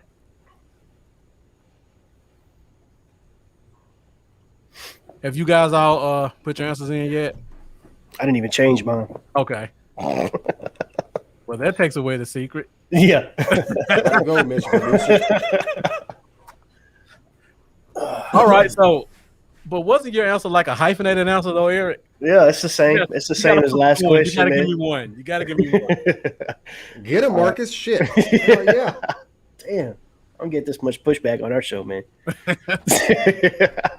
All right, I'll change it. Because I'm afraid I get fired. And DJ Dog says, Tristan Hill's the most highly drafted player on the bubble. Mm-hmm. And Mendoza says defensive end. All right, let's see what you guys say. No sponsor, guys. Yep, it's a bunch of them at defensive end.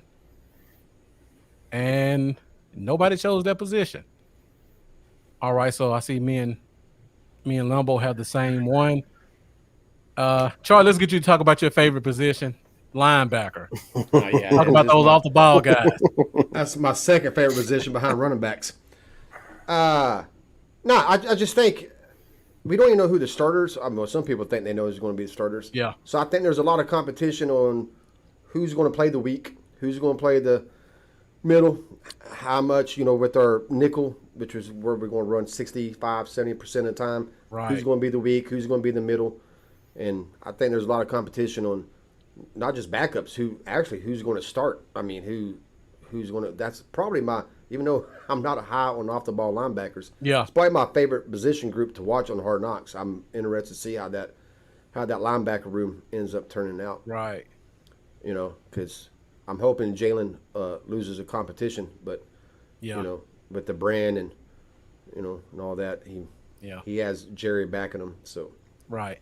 I hope he goes to Sam and plays 30%. I just find it difficult to see a guy going from playing 90+% every year to going down to 30%. Yeah, I agree with you. I hope he does, but I'm with you. I don't see them just cutting his playing time that much. I can't see it. It would be pretty much Jerry admitting, I probably shouldn't give this dude this contract. And Jerry does not like to admit that. I mean, that's not something he likes to admit. Although he's Insert done it many Hard times. Knocks don'ts. Right. Jerry's don'ts. You got to make him look good, man. Yeah. Yeah, and I agree with Eric. I think there are certain players that they'll put on the camera more because I think Jerry wants them. He wants the fans to love him. That he wants the fans to fall in love and pat him on his back. Say, see, you was right, Jerry. You should have signed that dude with drop foot to however much money you have. Right. 11 With million. no a year. lateral movement and don't know where the holes are. And gap integrity sucks ass and all that good stuff. You ain't seen him in drills, though? Oh, yeah. And Jack, Meek, I think this is the question we all have. We don't know how much power Quinn has. I'll tell you, he's got a lot because look at that draft. Yeah. He has a lot of power in the He ain't done draft. shit yet, and that motherfucker owned that draft. It's Yeah. all over him. All right. So I see the fan base is pretty much agreeing with you, Eric, on defensive tackle. So let us know what you think about that position battle. Why you think It's got to be tackle. It's the only position where we really don't know the starters. We don't even have an idea of who the starters are. I've heard Gallimore, I've heard Hill, I've heard Osa, I've heard them all. So who's going to start? I heard Bo's going to stick around. I've heard he's going to get kicked. I've heard just I think don't know. Urban start. I think he's a shoe in to start. I think so too, but we don't know. I mean, he didn't get a huge contract. It's not like it's his to, you know. I guess it is his to lose, right? He should be. Yeah, because I don't see nobody on there that would even. I mean, he's a damn good defensive tackle. So I don't see Osa? nobody. Yeah. No, You got him at 3? no. You got him at the 3 tech, right? Urban? I'm talking about Urban. Are you playing him at 1 I'm playing him at 1. Yeah. with Osa at 3, or who's Oh, your- now you know. I'm not disagreeing with you on them. I'm talking about 1. That's what I was Okay, saying. I got you. He's a hell of a run defender, so sure. Yeah. I guess technically starting, yeah, that will probably start out in the base, right? Yeah. Definitely. Yeah. Shane, this is a different conversation for a different day. I just There's don't no see way Neil. Cox beats What? out Neil. Oh, That will be exciting to see. Neil is looking jacked, so I'm ready. Man. I like to see this transition. I would almost say Neil can't go back to safety anymore. I don't think he can Still go back big. to safety, man. Right. Too damn He's big. all in. Maybe in big nickel. Hey, Yeah, I keep when he saying walked it. out that time on that video, when he walked out of the locker room, onto the start of the field. Yeah. I didn't know who in the hell he was. Yeah, I didn't, Right. I I was didn't like, who recognize the him. hell is that? And I saw his number. I'm like, well, hell, that's not Neil. And I'm like, holy shit, that is Neil. I'm like, that damn dude, he looks like a linebacker now. does. Yeah. They Yeah. said, hey, you're playing linebacker. He's like, all right, let's put 90 pounds on. Okay. He don't look like a little linebacker either. He looks like a big Yeah, linebacker. he looks like a Right. big line, like a nice sized linebacker. Yeah. As long as some of those are behind the line of scrimmage, I'm cool with, man. Right. Don't pad them stats with shit. Yeah. Taking 15 yards down the field. Getting burnt in coverage, tackling the guy 5 yards down. Urban right, Gallimore. I've heard that yeah. a lot. All right, Lambo, what do you think about the corner position? Before I do, I was gonna say when we went to the whole off the rails and all that, Yeah. it had this stuck in my head, so I had to get it out real quick.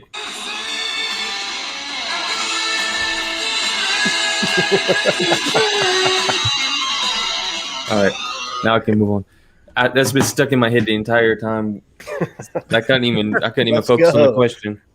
All right, so now that I got that out of my system, shoot, man, like there's 4 positions that are my favorite as far as position battles and camp battles and all this, and 3 of them were on the screen: cornerback, linebacker, defensive tackle, and my other one's tight end. I think it's gonna be a fun one to watch. I don't think you can be wrong as long as you got a Yeah. defensive position on your screen. Right. Yeah, and cornerback, I guess, just because of the amount of solid depth there is. Right. I mean, we all know Trayvon Diggs, okay, lock. Boss Man and Wright are going to be a lock. We just got him in the 2nd, 3rd round. But then you got Jordan Lewis, who you just gave a contract to. He's definitely not going nowhere. And then you got Anthony Brown, who's still under contract, but are you really going to pay him what he's getting to bump him down to 4th or 5th on the roster or in that at that position? That's going to be interesting. That's going to be interesting. But then you still got Reggie Robinson, who is had the highest we talk about it just about every week. His athletic grade Yeah. was the highest in the draft. I mean, the guy hasn't even had a chance yet. He didn't have an off season. We don't know what we got with Reggie Robinson still. Yeah. And then you still got Kennedy, who opted out last season. You don't know what you got with him. You got C.J. Goodwin. He's obviously not going nowhere. He's our best special teams player. And I think I'm still missing a guy or two. But I mean, there's just so many bodies there, Yeah. and there's so many that are pretty solid players as well. So it's going to be interesting to see how that works its way out. Right. It really is. I feel like that's one of the reasons I shied away from corner and linebackers because we have so much solid players. Yeah. Yeah. At least in starting roles that we feel comfortable starting. With defensive tackle, it's just kind of a question mark. So that's why I went tackle. But I mean, all excellent answers. Anything defense again. Yeah. It's going to be important. How exactly was the question worded? I'm going to get all technical here real quick. Oh shit! Yeah, I know. I might have took the question wrong. I was thinking it was who. I know it's all about how you perceive that question. Biggest position battle. I mean, that could be perceived. Yeah, that could be perceived. Differently. So biggest position battle. I kind of look at it as like so many. I don't think we're going to keep more than 6 corners, and I guess I'm thinking. All right, let's see. Diggs, Lewis, Bossman, Wright, Brown, and Robinson. That's already 6. But then you ain't going to leave Goodwin out, who's your best special teams player, who's 7. Kennedy is 8. Yeah, you don't know what you get in Canada. Don't carry a fullback, and you can. Honestly, now I read that question again. I probably shouldn't put linebackers. There's 2 other positions, like y'all said, cornerback, defensive tackle was better than linebackers. Yeah. I ain't gonna lie. Well, I didn't want to get my answer right because there's another question, but there's another one that I think is going to be interesting too. Yeah. Yeah. I read that. I probably should because all the linebackers we have on the team, they're going to make this team. It's just a matter of where. It's not a watch spot. It's what order it's going to be in on the depth chart wise. So y'all did a lot better than I did on this question. Well, to back you up, Charlie, Gifford and Bernard is going to be a tight. Well, that will be a tight. Yeah, you're right on that. But isn't there an A&M kid? A kid out of A&M? What's his name? Maybe I'll draft free agent. Yeah, I think he was. Yeah. Yeah. Hold on, I got him. You got a screen for him, don't you? He's got a whole snapshot. I know you got one. I don't. Nope, that's the wrong kid. I deleted that one. I had to make space for this, but yeah. Luke will get hurt, and he'll be the next Luke. It'll be him between him and. Azur Kamara? Is it Artavius Lynn? That's TCU. No. But yeah, Azur Kamara, right? Yeah. And the Prince and the backup. What you were saying, Charlie. When you look at linebacker, the top 4 guys have so much versatility. They could actually consider going thin at linebacker and trying to put a Bernard or a Gifford on the practice squad. So those guys really are fighting for a roster spot to stop Dallas from only keeping 5 linebackers or 4. I can see him going thin there. I can see him going thin at safety and heavier at linebacker because of the fact that Neal can possibly, flex to linebacker. Yeah. I mean, to safety. And Cox even. I mean, that's not out of the question. Well, Cox can. Bossman can. Lewis can. I'm sure Diggs could. Bahana can. I'm sure Showers. D-Law might be able to take a spill there, strong safety every once in a while. Yeah, I was looking at Geechie's lineup, and he doesn't have Goodwin in there. So I think if that happened, Bones Fossil will put in his little resignation because clearly they don't want him there as a coach. If there's no way our special teams ace is gone. I don't know. The guy who only does special teams, he would leave. He would strongly consider it. And he got his punter in the door. Yeah, and his kicker. Exactly. And his long snapper. They gave him a whole bunch of shit he wanted. He was able to cut 20-year veteran, 19, however many that dude played. Right. Hell. Yeah, wide receiver is definitely going to be a battle. Semi. Yep.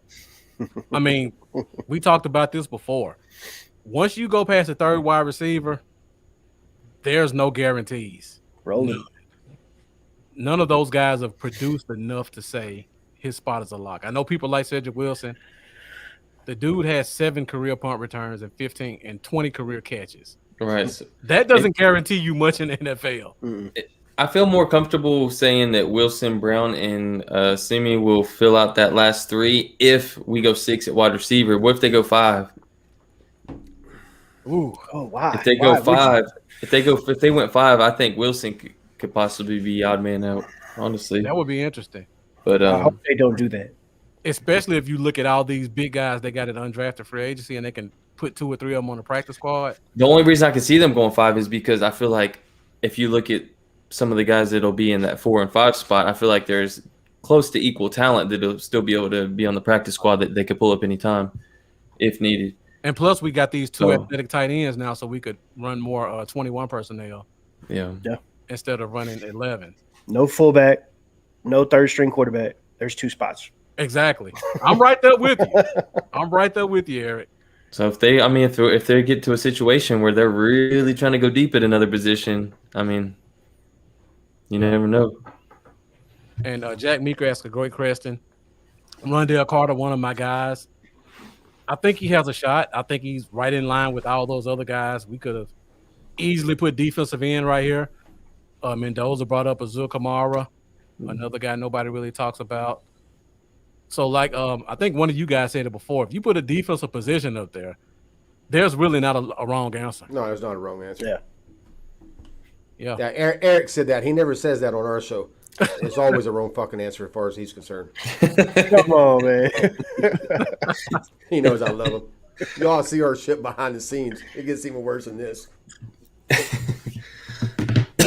All right, guys, let's go to question number 7. And we've been talking quite a bit about all these receivers and the corners and the safeties. We got a lot of talent in undrafted free agency. Even talking about a guy like Braylon Jones, the center / guard / tackle. A lot of undrafted guys. And even Charlie talking about Aaron Parker from last year. So usually there's a guy who kind of makes the team from undrafted free agency. And looking at this team and seeing how many draft picks we took and how many undrafted free agents we took, which undrafted free agent do you think is most likely to make the 53-man roster by the end of training camp? I'm looking at my crystal ball right now. I can probably already see 20 TJ Vashers coming in the comments. Hook 'em. Yeah, I I wish I want had to that. kid. You want to talk about outside the box? This is some outside the box right here. man. Where's Rika? She commented? We Yeah, blocked she's her. been coming quite a bit. I've been putting her up there. She blocked. So, Mark starting us off with the first one.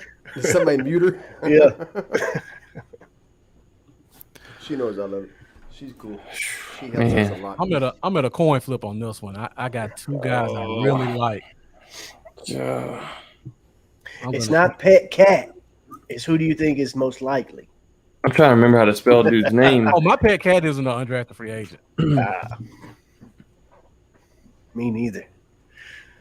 All right, so DJ Dog says Ralston fullback, No. Stop He's it. not a fullback. He's a tight end. tight end, H-back. Jack Meeker says the safety. I'm assuming you mean Tyler Coyle. And Rika says Brendan Eagles is the guy. Hook 'em. There's my guy there. Yeah. Yeah. So let's see if we can get a couple more in here, guys. So if you're still there, let us know in the comments which undrafted free agent do you think is most likely to make the roster. This isn't your pet cat that you're rooting for. This is a guy just looking at the roster you think has the best shot of making the 53. Yeah, my pet cat and this is totally different. Mine too, yeah. Yeah. Usually it's the same, ain't gonna lie, but this year it's different. All right, so let's see what you guys got. Interesting takes. All right, me and Lambo got the same answer. I actually changed mine. I had Brent Eagles at first, but I changed it to Tyler Coyle when I kind of thought about the position. And in a shocker, well, Charlie doesn't consider him a fullback. So let us know. Running backs don't matter. Pick running backs. Right. Nick Ralston, the tight end, Charlie. Let us know why you think he has a shot of making the 53. Because I think he can play fullback too. I don't want a fullback on the roster. I don't want somebody who's like, that's what you do. You're going to be moose. That's what the fans want. But you can do both. He could play. Excuse me. I'm sorry. He can play fullback. He can play tight end. H-back. H-back. You can move around. He's versatile. I think he's going to be big on special teams. Yeah. I think like I said, I watched some of them, but he's kind of one of them dudes. I think I almost picked him as the show the star on Hard Knocks because I think he's going to light it up. So you think he's going to be running shirtless on the field? Yeah, I think he's going to be running shirtless. I think he's going to talk a lot of shit. I think he's a high energy player that's just going to be busting ass all the time, and fans typically like that. That's why I almost picked him for that. I think special teams is the reason that he's going to make the roster because I think he's going to be big on special teams because he reminds me of a kid that I looked at his history. He just wants to play, and don't matter what they do. They tell him he'll be a gunner. He'll go out there and be a gunner. Tell him go punt the ball. He'll try to punt it. He just seems like that type of kid. Yeah. So I'm interested to see him. That's why making me change my answer, Charlie. What'd you say? I said you're making me think about changing my answer. Oh, okay. Oh. DJ Dog said Charlie is a wise man. Thank you, buddy. Not too many people tell me that. And Riker says, I think Charlie is brilliant and I adore him. All right. So Eric, let us know why you chose a running back. Knox. Because the third running back last year was an undrafted free agent. And if you want to say that he's going to stay there because he's contributed on special teams, Knox did the same. He even returned kicks. He covers too. Kind of a bruiser, not a pass catching back. For me, it seemed like for the question going by the words there that it seemed like he had the best option. Personally, I don't think any of the undrafted free agents make the roster. Okay, but if I had to pick one, it would be the running back because I think he's got the easiest way in. Okay. So you think he beats out Rico Dowdle for that third spot? Rico, yeah. I mean, same guy. Go younger. Yeah. Running back if you want to. I mean, I don't know. For me, it's the same guy. So. Yeah. Yeah, his RB3 solidified exactly. Yeah. Any chance we keep 4? Jesus Christ, I hope Fucking not. Fullback.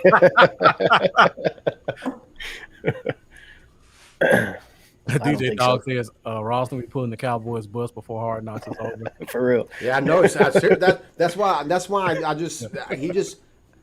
don't know why, but at the last minute I decided to go with Parsons on who's going to be the star of Hard Knocks. But something about him, man. I think he's going to shine. I think he's going to be I don't know. He just seems like a cool kid to me. Which Hard Knocks was it where the guy packed 40 tank tops for the show? Oh, Jesus. I think it was an offensive lineman. I can't remember. Was it maybe been the Falcons? I can't remember, man. There have been so many. Yeah, I can see him being that type of guy. I just remember certain. That's Urban. Like the Shannon Sharp imitator, the rookie that imitated Shannon Sharp, dude. That was classic. That dude nailed it. I mean, nailed it. Right. And, Cowboys going to the pig farm and chasing pigs. 3 yards per carry. That's all right. All right, so and I did find my notes for that guy. It was the linebacker was Anthony Hines from Texas. Oh, there you go. There you go.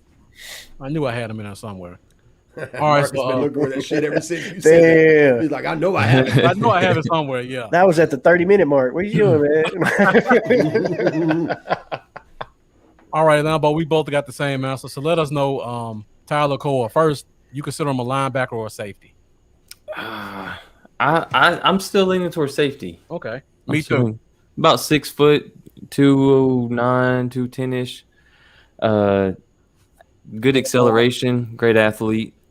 I think that he could have some. He might have struggled a little bit with his awareness and things like that.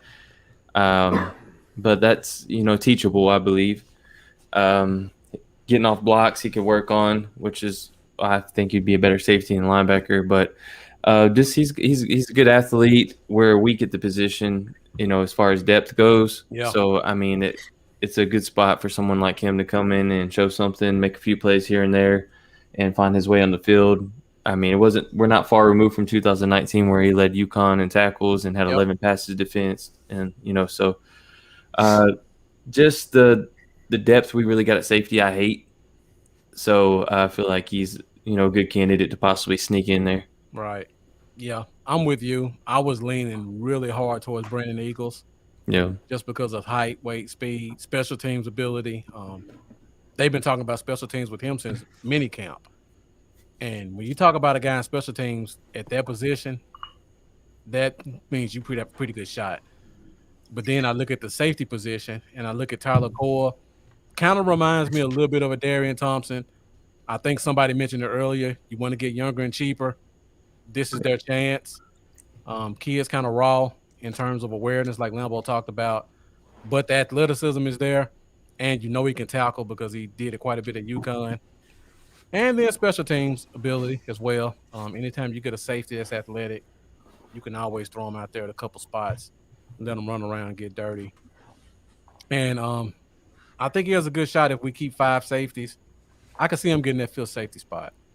I would probably give him a bigger shot than Mukwamu, honestly, as much as I like him, just because he already has the familiarity with the position and he's more athletic. All right, so we're at 1:41. Looks like we're gonna push 2 hours, so let's try to get through these last questions really quick. Y'all hear cicadas?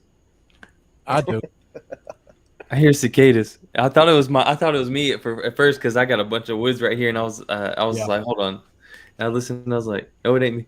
I love the sound of cicadas. No big deal at all. I was just curious if anybody else heard it or if I was tripping. All right, guys. We got 4 questions left. Questions entering training camp. So keep those great comments coming. If you haven't done so already, make sure you like. Make sure you share. We still got the guys with Dallas Cowboys Uncensored here with us. And we're going to get back into the last 4 questions. Entering training camp.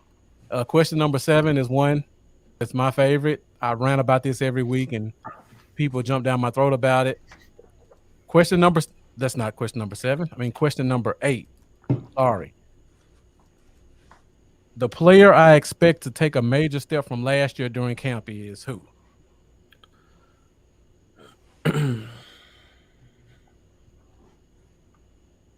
So, guys, get in the comments. What player that was on the team last year do you expect to take a major step in camp this year?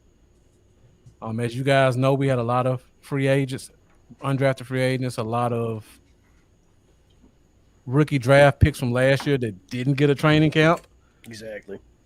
So this will be their chance to actually get to work on technique, get stronger in the weight room, kind of get an early start on things. We didn't see quite a few of them until like week 9, week 10, week 11. So they're still really just learning the game. So this one's going to be interesting. And looking at the comments, I see we got Wendell and Lamar both saying Diggs.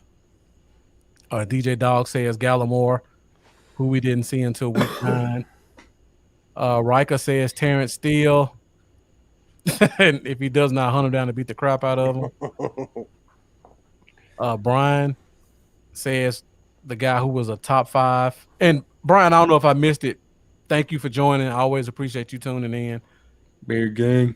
Yeah, Beard gang in the building. He said CD Lamb takes an even bigger step than he did last year. That's bold. Yeah. I like it, though. But, I mean, go ahead. I ain't stopping. We could pretty much go any rookie from last year. Yeah. Because none of them got a chance to really show what they could do. Mm-hmm. And this is another one. Oh, it ain't on the screen yet. My bad.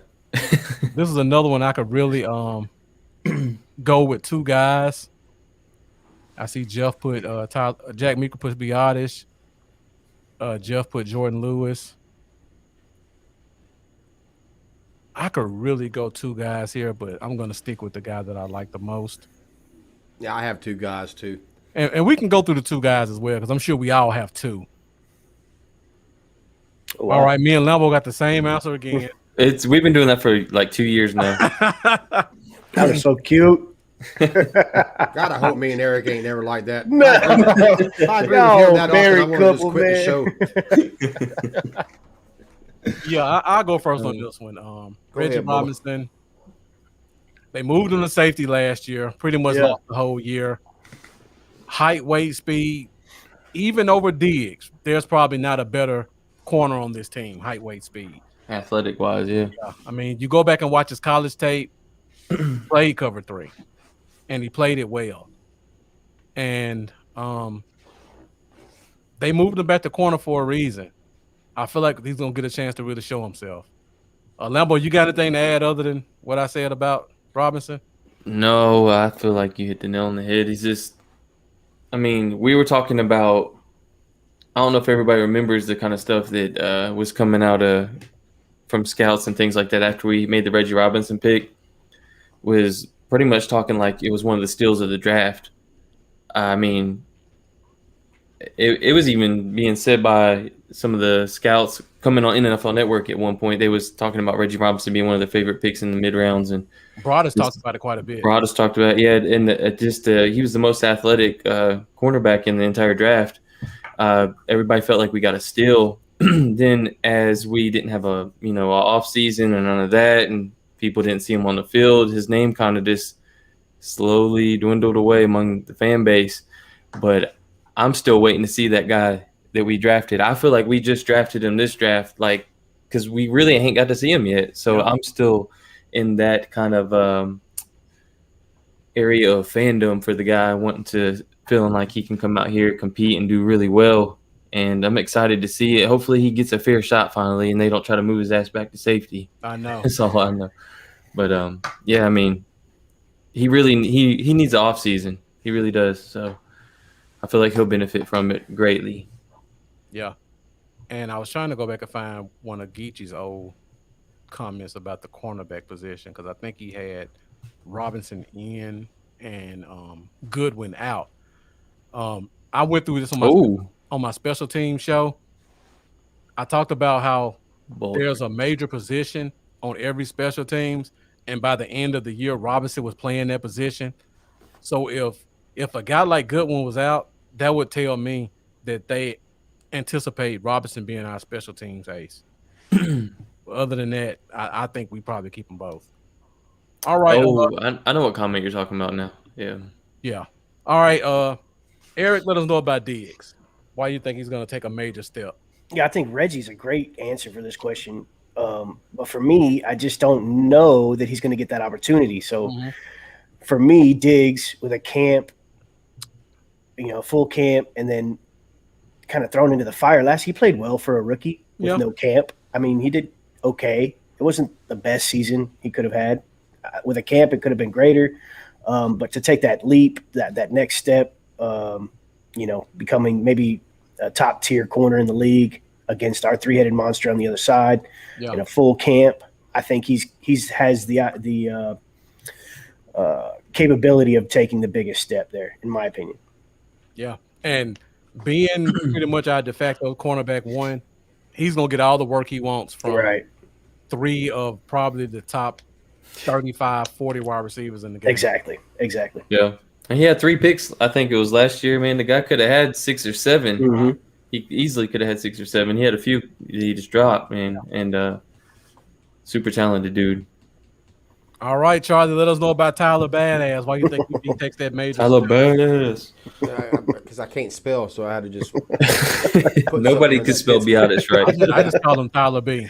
Yeah. Because he's offensive lineman, and even though Wisconsin, the boys come in strong and stuff. Anytime an offensive lineman gets an extra year of NFL actual strength and conditioning, that always helps. Unless you're Connor Williams. He even helped T-Fred. T-Fred even got stronger. I mean, he came in cockstrong in his rookie year. But and before he went out, the games he played on ESPN's metric of them grading their linemen, he was the number 1 center in the NFL on the games he did play. So I think he's going to take a big step. Plus, all the stuff I heard about him going to Dak's house with all the wide receivers and the running backs and stuff, he was there because he wants to be lockstep with Dak and knowing what he's thinking, what he's saying. Get that continuity. Yep. Yeah, get that continuity. So I think he's putting in effort in the offseason. I think he'll be stronger than he was. And hell, he wasn't bad last year when he played. He took Looney's spot. Looney got hurt. He came in. Looney didn't get a job back until Injury. Badass got hurt, Yeah. and then Looney got back, and Badass didn't get his job back. But yeah, I just think he'll take a big step. Offensive linemen, like I said, when they come into the NFL, they're taking on grown men. I mean, so is wide receivers and so is linebackers, but they're taking on big, fucking grown men that's been in the NFL and had NFL off seasons, had the strength and conditioning, and it is a lot different than college. So I think a year, and that's why I think Steele's going to he'll be better. I don't know how good he'll be, but I think he'll be better with a year of. But my second one, you said we could pick Parker was, but my second one. Okay. Yeah, I'm a little high on Parker. All right, so I know all of us probably had two. Eric, who would have been your second choice for this answer?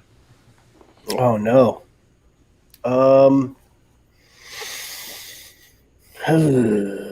Trying to think of all the rookies from last year. Come back to you. Come back. All right. Lambo, did you have a second one?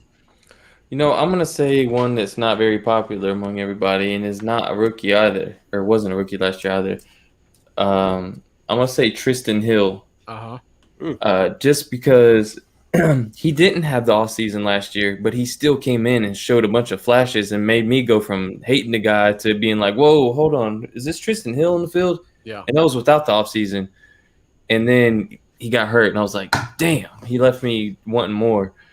But those little flashes that we did see from him that really threw me for a loop, I feel like with this next offseason, I feel like he was getting comfortable when all that was going on. I feel like this offseason is going to help him out a lot too.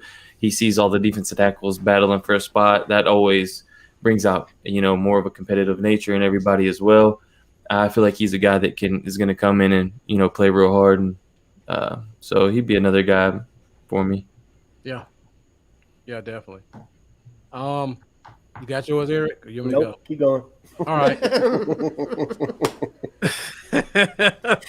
Mr. Producer's unprepared. I love it.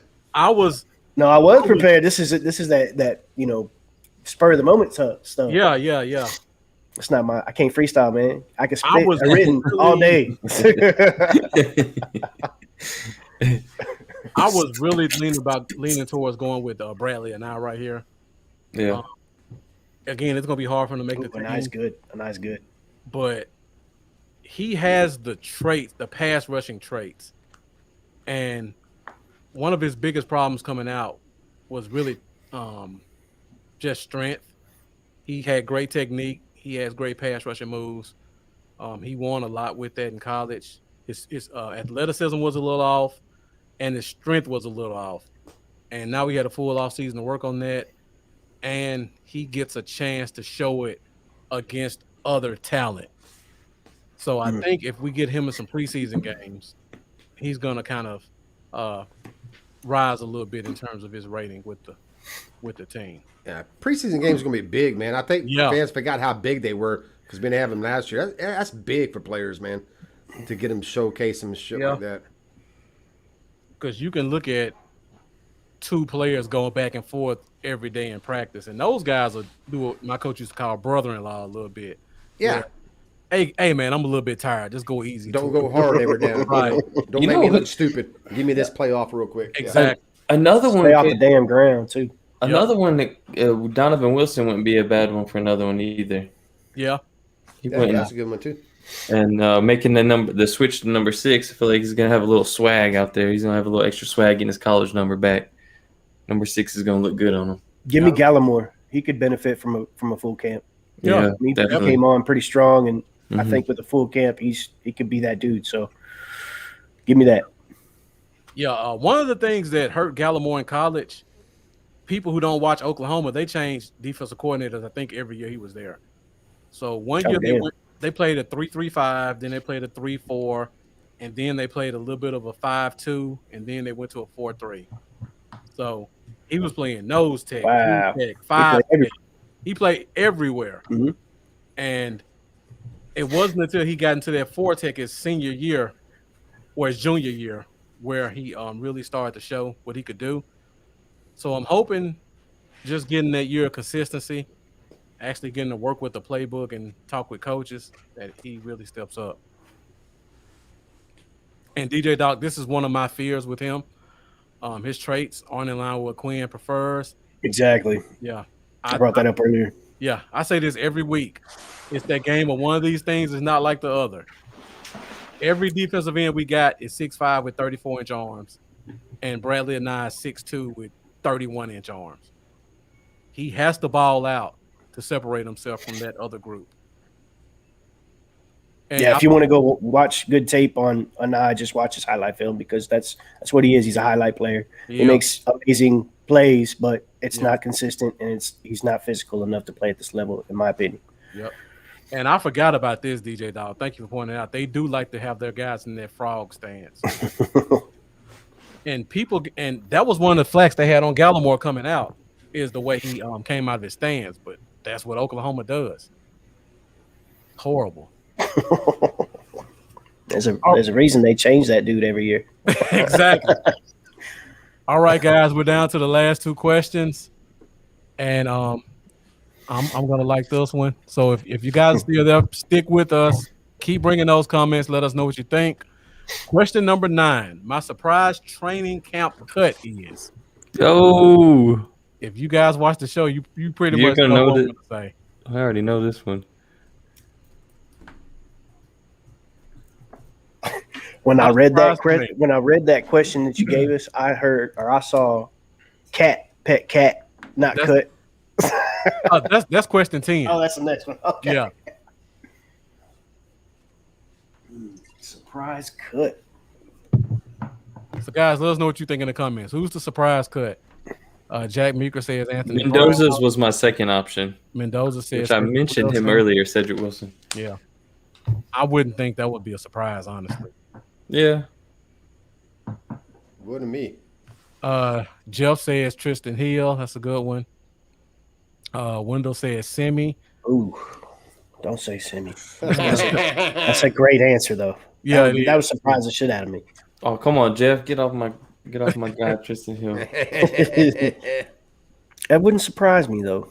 I don't think that would be a huge surprise. Yeah, I wouldn't be surprised. He's a non-sponsor guy, unless he has a big Hard Knocks, he's out. Lamar says he can't remember his name, but he's a cornerback. I'm just waiting for one of those random comments to come in from some new viewer saying Dak. Oh, come I on. wouldn't even put it on the screen. The nooch. I would kindly ask you to mute him, but let me rant on him before you do it. Yeah, I'll let you rain on them full no censors. And then here again comes with Connor Williams. But yeah, Lamar, preseason is definitely going to be fire this year watching the battles. Oh, it's going to be fun, man. I agree Probably. with Lamar. I'm excited, but I've always liked pre. A lot of fans don't like pre. I love it. I love it too. Because it's not only I like watching it. It's a build up. Football's back. Yeah. We didn't get that last year. There wasn't no build up to the season. It was just kind of like nothing. Then 2 weeks of training camp, and bam, the season started. And you're like, shit, it's already starting. I can't wait, man. I love it too, and it's usually I can't think of a time in recent memory, at least, where I've been this excited for a preseason. For one, we didn't get it last year, so I'm like double amped, and then for two, man, I don't know when's the last time we had this much young talent that I was excited to see. And position battles, yeah. It's just gonna be fun. Like, I don't even want to see the starters. I mean, I do, but I guess what I'm saying is I'm excited to see the competition from the young guys and all these roster bubble spots. I mean, yes, for sure, most definitely. That's what I'm excited about. I want to see Nashawn Wright against somebody's wide receiver. Yeah, Nashawn Wright. I mean, all of them. Yeah. Nashawn Wright. I want to see Cox out there. I want to see Parsons. I want to see if Osa is strong enough to hold up to an NFL guard. Yeah, I want to see how Neil does it. I know he is. That's a Greco-Roman wrestler beast. I want to see if we get 2018 KZ. I'm ready, man. It's all this stuff. All right, so let's go and see what everybody chose. And a shocker. I didn't know you felt that way, Eric. I thought I was the only one. I watch your show every time, man. I watch your show every time. All right, so you have anything to add that I won't go into on my rants? I don't think so, because all my information comes from you. If he's not starting, why are you paying him? You got enough talent in the building. He's the cap casualty in my opinion. So there's your surprise. I don't know if it's that big of a surprise, but it fits the question for sure. Yeah, I just don't see if Anthony Brown's your cornerback 4. does he really give you that much at a cornerback that Reggie Robinson couldn't give you? At For cornerback the money. four, For the right? money. Right. Yeah. That- The that's- Joneses that's don't just like my to think whole- that way, but I'm Now, with if he comes in and balls out, he's our cornerback too. I have no problem with it. great. Yeah, great. He finally stepped up. They lit He a makes fire. quarterback 2 money.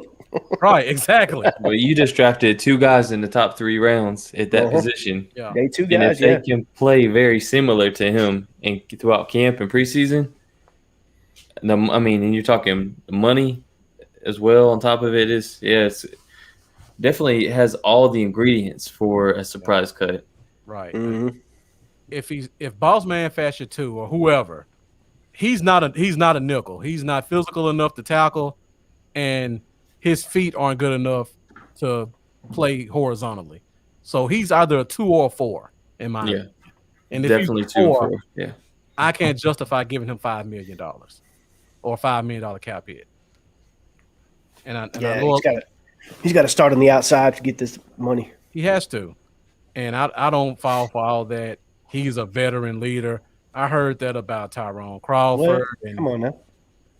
let's let Well, that go. Yeah, well, you heard it by Tyrone Crawford. He They stayed kept- on the team. Until he I was about to say it kept his Yeah. ass around longer than it should have. Yeah.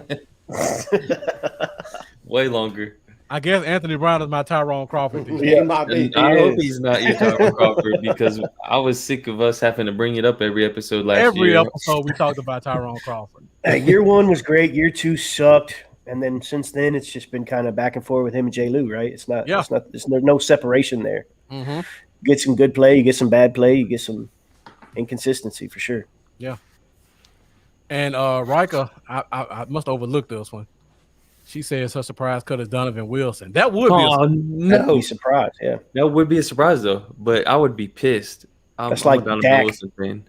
Maybe not quite as much as that, but that's like Zeke or Don't something. put you know? that man in the same sentence as Dak, There's dude. Parsons or something. Yeah, we're just gonna cut him. Insulting my man. It's about, I say that's about as much of a surprise as a Randy Gregory to me. Yeah, you can't. I mean, it's just he a guy come you this far, expect you to know. be a starter and he gets cut. I can see that. You guys think there's any chance Gregory could get cut? And we No. talk surprises, none. No, just because we've invested not money wise into him, but just time. I mean, we've let him smoke all his dope and kept him on there. He can finally do it without any And so consequence. now dope is legal. You're going to be like, oh, now we're going to cut you. You think Jerry stopped trying to justify the fact that he took him in the second round? I guarantee he's still trying to prove people right why he drafted him. Yeah. Yeah, no, He's finally looking for that 10-sack season. Yeah, no, and I want to keep him. I mean, Yeah, I love I Gregory. mean, he's a good player. I wouldn't want to cut him. Yeah. Who are the top 3 tenured players on the team? Tenured, Tenured. Who's been here the longest? Martin, Probably Tyron Tyron Smith, Tyron. DeMarc. and probably D-Law. How long has Randy been here? D-Law is 2014. 2014, Randy 2015, Randy's 2015. Zach Martin's 2014, 2014. Yeah. and Tyron You Smith can't is say the long 2011. snapper anymore. Yeah, you can't. Yeah, we got real young he's and gone. long snapper. Well, Gregory's top 5. Yeah. Yeah, Yeah. Top That's really cool because that really Family, shows you man. how young this team is now. It Yeah. is. yeah. That our Damn young. our second most tenured players, 2014 draft pick. We ain't barely seen him play, and he's top 5, top 3, whatever, longest tenured player. It's crazy. It is crazy. All right, Charlie, let us know about Bohanna. Why would that be a surprise cut? Well, it's, I guess to the fans. To the fans, To yeah. anybody, not to me. I can clearly see it, but to Yeah. the fans, I think people because everybody wanted that fat guy. We got that fat guy, and now everybody's just hyped about that fat guy. Don't bitch when he's gone. And I'm allowed to call him fat because I'm fat, so don't nobody Hey, I'm fat say too. I'm fat shaming. I fat shame myself every day. And then every time we allow a 100-yard rusher, they be like, "We had Bohanna, man. Why didn't we?" Oh no, that's exactly how. That's I the feel. main reason I hope he don't get cut because then I got to hear that all season. Right. Yeah, but no, it wouldn't surprise me because I mean Dan Quinn's off defense. I mean, if you look back on the history of it, I think Lambeau brought it up last week on your show. But if you look back on the history of it, there have been, but not. There's just not been a lot of. I mean, it's a one gap system. Yeah. I mean, that's just kind of. I mean, it's one gap. It's not maybe not be as bad as Rod's, where it's one gap. go get the quarterback and play the run on the way to the quarterback. Mm-hmm. But it's still similar to that, and I don't see that in him, and I just don't think his plan. I mean, you got Urban, and you just got a lot of defense tackles. But I mean, Hill, like Eric said, Hill ain't got a sponsor, so maybe he'll end up making him, and he'll be a surprise cut. Yeah. And so I don't want a one-trick pony. This is a pass. I'm not saying I don't stop them run. It's not important. It is, but there's a lot of things that go into stop and run besides one fat dude in the middle. I mean, there's a lot of difference in there. And plus, he's not going to be starter. He's Urban starting in one tech.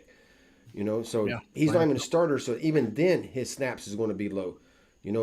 Including what I said earlier about how just one techs just typically don't play a lot of snaps just because how football is played, and I mean just how it goes. And then people are saying the main reason he's gonna make the team is because of run defense. But I'm like, hello, we did just pick up Brent Urban.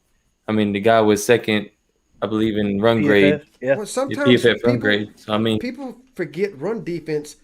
They call it the front seven for a reason. The linebacker is responsible for that too. And I understand.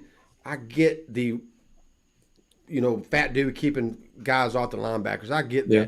But even with that, our linebackers have to be better. I said it before the draft. Our linebackers we have to get better about getting off blocks, or we have to get new linebackers. Mm-hmm. I mean, because even though I understand defensive tackles, big fat dudes help that, but at some time in any football, whether it's PB or NFL, linebackers have to take on the offensive lineman. A big fat dude's not going to. You're not going to just go and free up a linebacker and never gets touched by an offensive lineman because you got a big fat dude in there. And our linebackers just never have been good at it. They get ate up. So or they spin out of the right. Or they spin out. Just going. They spin out of the hole. Man. Or we need to get better at hitting. They go to the right hole. It's just. I mean, like I said, I'm not saying defense tackle wasn't to blame for our run defense. I'm just saying everybody focused in on defensive tackle and just gave Jalen a free pass. Like, well, if you had a fat dude, well, hey, man, fat dudes can only do so much. I mean, they're not going to double team him every time. Right. And even when they double team, they'll double team it, and then they'll come off and go get Jalen. Just a little bitty bump and then go get Jalen. It's like they think a big fat dude just keeps Jalen clean the whole game. Yeah. It doesn't work that way. Right. Because, people assume everybody's guards are like Connor Williams, 290. Everybody else's guards are 330 just like him. He doesn't have an advantage. Right. Exactly. So, I mean, like I said, I'm not saying they won't help. And if you look across the NFL, there's just not a lot of fat dudes out there anymore. And the ones are like Vita, ones who can, yes, he's a fat dude, can stop the run, but he can also rush the passer. Push his pockets. He can push the pocket. He can do different things, So I think he might be a surprise cut. I don't know where he fits in on this team. Ed and Eddie. Yeah, you had in the fact that he's a 6th-round pick. Thank and you. Daddy. Yeah, I mean, he's a 6th-round pick, and I don't have the statistic in front of me. I wish I did, or I wish I could find one. But what is this? I would love to find the statistic on how many 6th-round picks do make the team. I don't believe it would be nearly as high as many would think. The GOAT did. Jeff Heath. No, Tom Brady. Oh, my bad. I like it. Jeff Heath. Yeah. Oh, he's undrafted. My bad. Yeah, he was he's undrafted. a GOAT too, though. 6th round, undrafted, whatever. Mendoza sparks an interesting question before we go to question number 2. What up? Which guy do you think is more long term, Joseph or Wright? Ooh. Hey. That's so one more tough. Question left. I'm not going to Wright, answer until the next question. with right size, man. With right size, Yeah. he's. I mean, it's a huge boomer bust. It's been shown throughout history. You can be easily a Richard Sherman or a Chris Westry. Yeah. And more times than not, you're a Chris Westry if you're a 6'4" cornerback. Yep. Because of that reason alone, if I had to bet money on it, I would say Joseph. That's just because you're not going to look throughout NFL rosters and find many 6'4" corners that actually turn into a Richard Sherman. It's pretty rare. Mm-hmm. So that would be my guess. But if Boss can keep his head on straight, I think he'll be fine. Yeah. That's the only thing. And I'm not saying that he's not. That's not predicted. I'm just saying I hope he can. I think if he keeps focused and he doesn't go off in la la land and do stupid shit, I think he'll be okay. I think he'll be better long term. And I'm with Limbo. I didn't like the pick either. I didn't make sad faces like Limbo did, but I still didn't like the pick, and I still don't like the pick. And a couple of picks in OTAs doesn't do nothing for me. And I rather Danucci. I'd rather get good news than bad news. But it's OTAs with helmets, and you're picking off to Goofy and Gilbert, so I'm not really that overly impressed. But hey, at least he's doing something good. But he's going to have to show me. I mean, I got to see. He's going to have to show me something more than I saw in college, and something more I didn't like the pick either, but the few games that they did show are Beavers. Who did he play? Oregon State. Oregon State, yeah. So after finding all that, I went and watched a few, and I was surprised he wasn't on more boards. To be honest, now I don't go very far. I didn't go very deep this past year. I barely passed the first round. I mean, I knew some names, but as far as watching tape, I wasn't that as deep as some of y'all get. So. There was no surprise that he wasn't on my board. I didn't know who he was. But to find out that, a lot of people didn't know, that was kind of crazy to me. I was 20 deep on corners, and I barely had him on my radar. Oregon State, it's tough. Not for corner. You're not looking up there in the upper Midwest the upper West for corners and stuff like that. So I know, man. I remember draft night we was live, weren't we, Marcus? We were, yeah. We were live with some people, and I remember we all went, huh? Yeah, everybody did. We went straight to YouTube and tried to find anything we could find. And I was watching all that night. That's why I said your sad face. I was like, Lambo, man. All we could find was him about this pick. And then the first 4 plays Marcus found, he was getting beat off getting beat off the press real bad. And you get in his chest, it's over, right? He's got to put on some weight. But burnt him deep, and I was like, oh damn. There's some other plays where he plays press pretty well. He at least ties your guy up and throws him off the route. Yeah, definitely agree. All right. Good question, Mendoza. Thank you for bringing that one up. But for me, I look at it, boss man's floor, if he doesn't just get caught up in the rap game in the street life, he's a journeyman corner. He can stick around and be your number 4 corner, give you some quality snaps. And like Lambo said, a 6'4" corner, his floor is out of the league in 3 years. He could just as easily be out of the league as he could be our starter, just because he's that type of tall, lanky guy. Not good feet, horrible feet actually. Yeah. Running over a 7 in the 3 cone, which is ridiculous. Yeah, I can't remember who it was, but there was a tall guys don't run that shit well anyway. Yeah, there was a 300-pound offensive lineman that had a faster 3 cone than him. Yeah, they ain't worried about bend. Yeah, that's a defensive end drill. All right, guys, we're down to the last question. We're 2 hours and 13 minutes.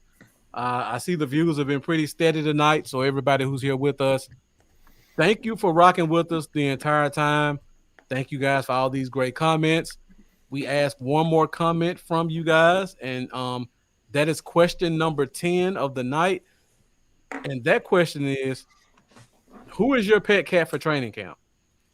For you guys who don't know, the pet cat is the guy that you kind of root for throughout camp. He may not have the best team, but he's a guy that you want to see stick around and that you root for as a player. I gotta look up the spelling. Well, that tells me it's a draft pick then, because all those guys had horrible names. I'm trying to remember how to spell it. Damn. Simi.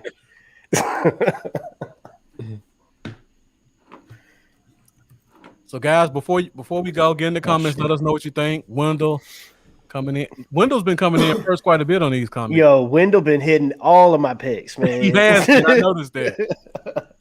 Appreciate you, Wendell. Yeah, Wendell. Make sure you keep following us. Make sure you find these guys, Dallas Cowboys Uncensored. At the end of the show, they'll let you know when they're gonna do their next episode. If you're new to us, you're probably new to them too, and you'll definitely enjoy the content they put out. Maybe. Possibly. Reich also says Simi. Jack Meeker says Simi. Jeff says Bohanna. So it's pretty much Simi and Bohanna. Let's see if all of us have gone their route. Let's check out what we got here. And we have. Ooh. No, we don't. Ooh. We got 4 different answers. That's All right. first time on the show. Lambo, Charlie can't spell Jabril. No, but I love the word Cox.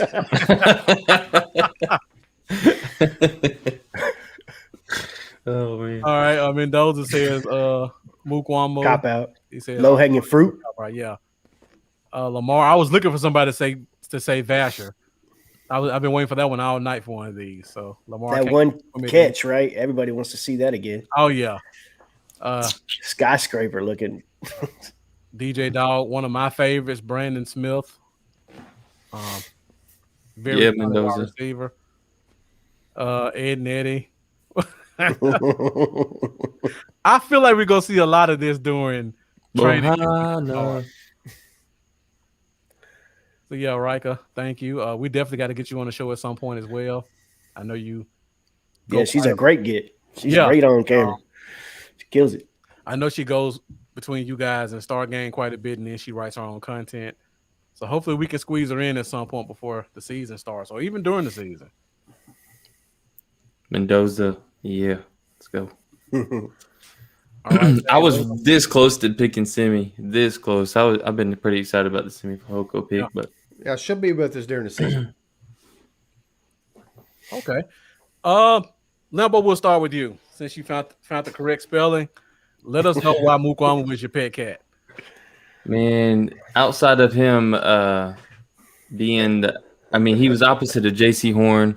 Kind of got overlooked a lot because of that. Yeah. But we were talking about another 6'4" corner. We actually drafted the 2 tallest cornerbacks in the entire draft were drafted by the Cowboys. Mm-hmm. Now, one of them all over it. Yeah, so he's obviously going to have to go to safety to make this team, but I'm hoping it can happen. He's a big dude. Really, honestly, it's more of a not even so much his physical traits or what he is as a player that is the reason I love him and the reason he's my pet cat. It's because the type of person he seems to be in real life, at least from what I was able to gather from his phone call and the way his family celebrated and just the joy it brought to him. You see some of these guys, they look like it's no big deal. They couldn't give a shit whether or not, who they're playing for, if they're playing. Or it's expected, right? Yeah, this dude just seemed to I don't know. He just seemed like a huge-hearted dude that he's loved the Cowboys since he was a kid. His family loves the Cowboys. And just the excitement they brought instantly made me want to see this dream be fulfilled for the guy is basically what it comes down for me. I want to see the guy make the team and his family, just have a dream come true, basically, is what it comes down to. So, and he's in a good position to possibly squeeze in there and make the team. So Yeah, he is. Yeah, he is. Really, that's a position that you got a good shot to make the roster on. Yeah, it is. All right, Charlie, let us know why you love Cox. Yes, You said that one up. that's what I was waiting on.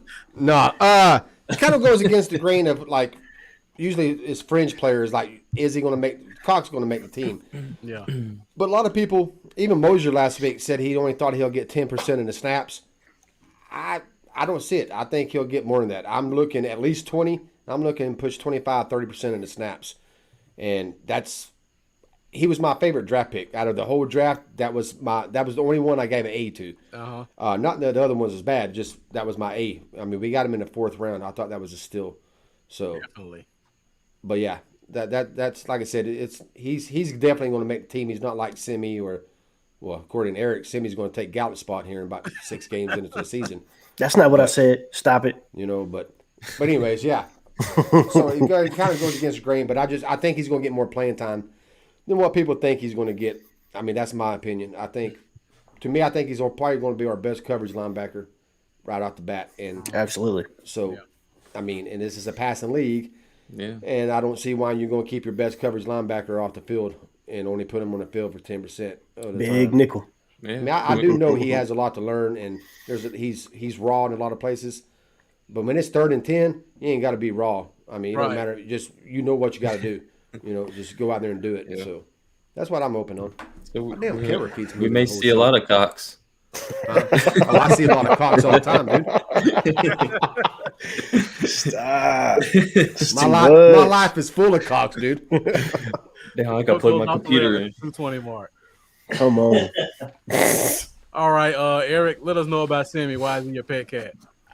I mean, I stood on a hill when we drafted him and made a bold prediction, and I could have gotten ahead of myself a little bit. But I said if Gallup does walk next year and we don't pay him, Simi will take his spot at the Z position, and he'll wear the number 13 like he did at Stanford. So that's why I got my Simi Fehoko pet cat on. Yeah. So and I'll take your number. Are you gonna pull the Gallup jersey down from behind you and put? I'm gonna have to get rid of it pretty quick. So if you know anybody interested, let me know. Just put a piece of white tape over it. I've actually got a Tony Pollard who I'm more of a fan of that I'm probably gonna replace it with. So okay, yeah, we already thought about that. All right, so me with J-Ron Curse. Again, I'm a Clemson fan. Watched every snap he played at Clemson. I've been following his career quite a bit through the NFL. I just think he has it. When it comes to covering, it comes to playing in the box. I think he can do both. And we talk about that safety position like Lambeau talked about. There's a spot there to be had. And he could, in my opinion, easily get one of those starting spots. Like KZ, we talk about him. If Kurtz gets a shot at free safety, I wouldn't be shocked to see him take that spot. I could see him getting a strong safety spot. I think he's a better free, but I think he could get that. I talk about Big Nickel all the time. This is the prototype for Big Nickel. Another 6'4" guy, just like Mukwamu. Special teams ace. He just has a lot. And it just all, again, falls back to just my Clemson fanhood, just knowing how great the guy is. I actually have him starting. That's who I have starting with Wilson. I have him starting too, honestly. That was my pick. If he gets a shot at free safety. Yeah, yes. I still think people try to typecast him as a strong just because of his size. I did. Yeah, I mean, to be honest, especially watching him at Detroit. Yeah, the Lions did it too. So I had a feeling you might have went curse here when seen Kyle Yeomans was tweeting some reports and where he was he kind of reported a little slightly negative on Curse as far as what he's seen out of him, and you swooped in there quick. I mean, he was in there like within 2 minutes. Right. What position they have him at? We're like, give me the details on Curse. Yeah, Curse actually posted some OTA footage showing him in coverage a little bit too. Yeah, looked pretty good. So shouts out to Professor O for sending that over to me as well. He and I both are pretty high on Curse. I was leaning a little bit towards Carlos Watkins right here, another Clemson guy. Yeah. I don't think he's gonna make the team, but he's gonna raise some eyebrows because the talent is there. Is he playing edge or because I think our lads has him as a defensive end, or is he a tackle? I think he's a tackle, but I think that's a part of the problem. Yeah. Houston did the same thing. They put him in, they had him standing up, they put him in nose, if you brought him in to stop the run, that was the only defense that was worse than us at the stopping the run. It's true. It's true. But again, like I said, they had him standing up. They had him in. I think if they put him at 3 tech and let him do what he did at Clemson, he's good enough to be a number 2, number 3 defensive tackle. But it all remains to be seen. Yeah, I'm not interested. Give me a younger guy. Yeah. I talked about this before. One of these things is not like the other. Watkins, 310, 34-inch arms, just like Urban, just like Osa. Those guys have a look that Quinn likes. So it wouldn't shock me to see him get an opportunity that most people don't think he deserves to get. And Mendoza, if those are the 4 safeties, I will be ecstatic about it. I would love that. I would love those to be our 4 safeties. Yeah, that'd be great. Yeah. I have no problem with Mukwamu as a 4th safety. Who you rocking at strong safety in coverage? Like, say we're in the nickel. Who you throwing out there to cover? Cox. Yeah. Big nickel, right? Cox Yeah. Or slide Neal and bring Cox down, or I don't know. I would probably put Neal too big. Curse if it was me. Curse will play free, right? Yeah. Who's playing strong? Who's Cox. covering the tight end? Okay, all right. Big enough to cover I tight do think ends. that's where he's going to get his playing time because Marcus said it a while Play back. the Chiefs. Weak side We play, linebacker and strong safety in coverage they're basically the same thing. Yeah. They do a lot of the same. You're right. Kind of the same thing they can do. That's why I don't see Cox only getting 10% of the snaps like so many people. And like I said, Mosier, my guy, but I mean, I didn't disagree with him there because I wasn't bringing him on to disagree with him. I was bringing him on so I could just listen to him and fall in love with his running backs don't matter shit. Sure. So Yeah. I just don't see it. But he's not the only one. There's a lot of people I respect and know a lot, educated that thinks they're going to kind of redshirt him and put him at 10% snaps and he's going to play special teams a lot. I just think he's going to get more snaps than that. That's just my opinion, though. We had there's a few of those guys that had the running backs don't matter thing. I remember Jeff Kavanaugh. We brought him on. He was our first guest, I think. It was a big one to bring on in like at the time. We weren't ready. First guest, and we got into a little bit of that running back don't talk. He's like, man, throw me a wide receiver back there. I don't need him. I don't care. Yeah. Give me TP. Yeah, he's a big running backs don't matter guy too. But like Mosier said, people misunderstand it when we say it. People automatically assume we're saying running game doesn't matter. That's not what we're saying at all. I mean, they're replaceable, easily replaceable for the money. You don't want to throw the ball 70 times a game. It's not that. It's just there's just certain spots you run it in, and the running backs that you have back there, it's not really a big difference on who you have. As long as you have a good offensive line and you're running out of the right personnel grouping, you're fine. Yeah. We see a lot of times that a lot of these running backs on these Super Bowl teams, man, they're not guys usually with top 3 contracts, top 4 contracts. I mean, the Super Bowl before San Francisco and Kansas City, that was the running backs don't matter Super Bowl. Most both sides of the ball, and none of them. I mean, it's like who the hell? There was San Francisco had one guy been like on his 5 teams. I can't remember which one it is. Yeah. And then the other one was a 2-3-year guy making no money. I mean, it's just a bunch of just jags, and that's not an insult. Just guy. I mean, you just throw them in there. But they both run West Coast offense, and Shanahan, from his daddy back in the 2000s, you put a running back in his system, they're going to get some yards. Yeah. That's just how they work. TD, Gary, shit, there was like 3 or 4 of them. Yeah, when Mosier mentioned all of them, that's when he said he started becoming running backs don't matter. Yeah. Is when he was like, hey, how's this happening? No matter who, like 4 different guys got 1,000 yards. I mean, each year. It's just like they just plug them in, they kept going. It's like nothing changed. I love the running back position. I respect it. It's just no secret right now that you can get guys in the 2nd, 3rd, 4th round each year, and they come in solid. And there's no reason to pay them. I mean, there's other things you can pay money to and invest in that's more important and more valuable at the position. So there's nothing bad. I mean, with that being said, Zeke's getting 1,500 yards rushing this year. He better. I hope he does, man. That means we won a lot of games. I haven't made my prediction. We're going to do it before, but I'll have him. I'll definitely have him over 1,000 yards. My thing is this: his offensive line going to be healthy, then he'll be better. Yeah, that's as simple as that. Is Dak going to be throwing behind him? Then he'll be better. Is Dak's going to be out there? He'll be better. All that matters. So yeah, I expect him to have a bounce back here and rush for. I won't get my sig rate, but it's going to be over 1,200 yards. I want to guess. Okay. And I'm probably going to guess right at double-digit touchdowns. I like that 1,400-yard mark. That's a good mark, especially with the added game. Yeah, you got to add a game. Of course, to it, he might not play that week 17 or week 18 game. He might not play against Philly. You never know about that. We should have it locked up. Yeah, we should. All right, we got a bonus question here just for Charlie. Oh, bonus. Yeah. So last question of the night before we let you guys go. Which position is more important? Off-ball linebackers or running backs? I'm just curious. Oh, I don't think I've ever heard you say which one you feel like is more important. Was this question already ready, or was that thrown in after the running back talk? No, that was for me and Eric. Yeah. I like this. Oh man. Are we gonna wait for the people in the chat to give their answers? Which is more important? I'm just curious which one you think is more important. I'll take off-ball linebacker over a running back. Me too. Give me the green dot player, right? Yeah. I don't think I've ever had a running back with a speaker in his helmet.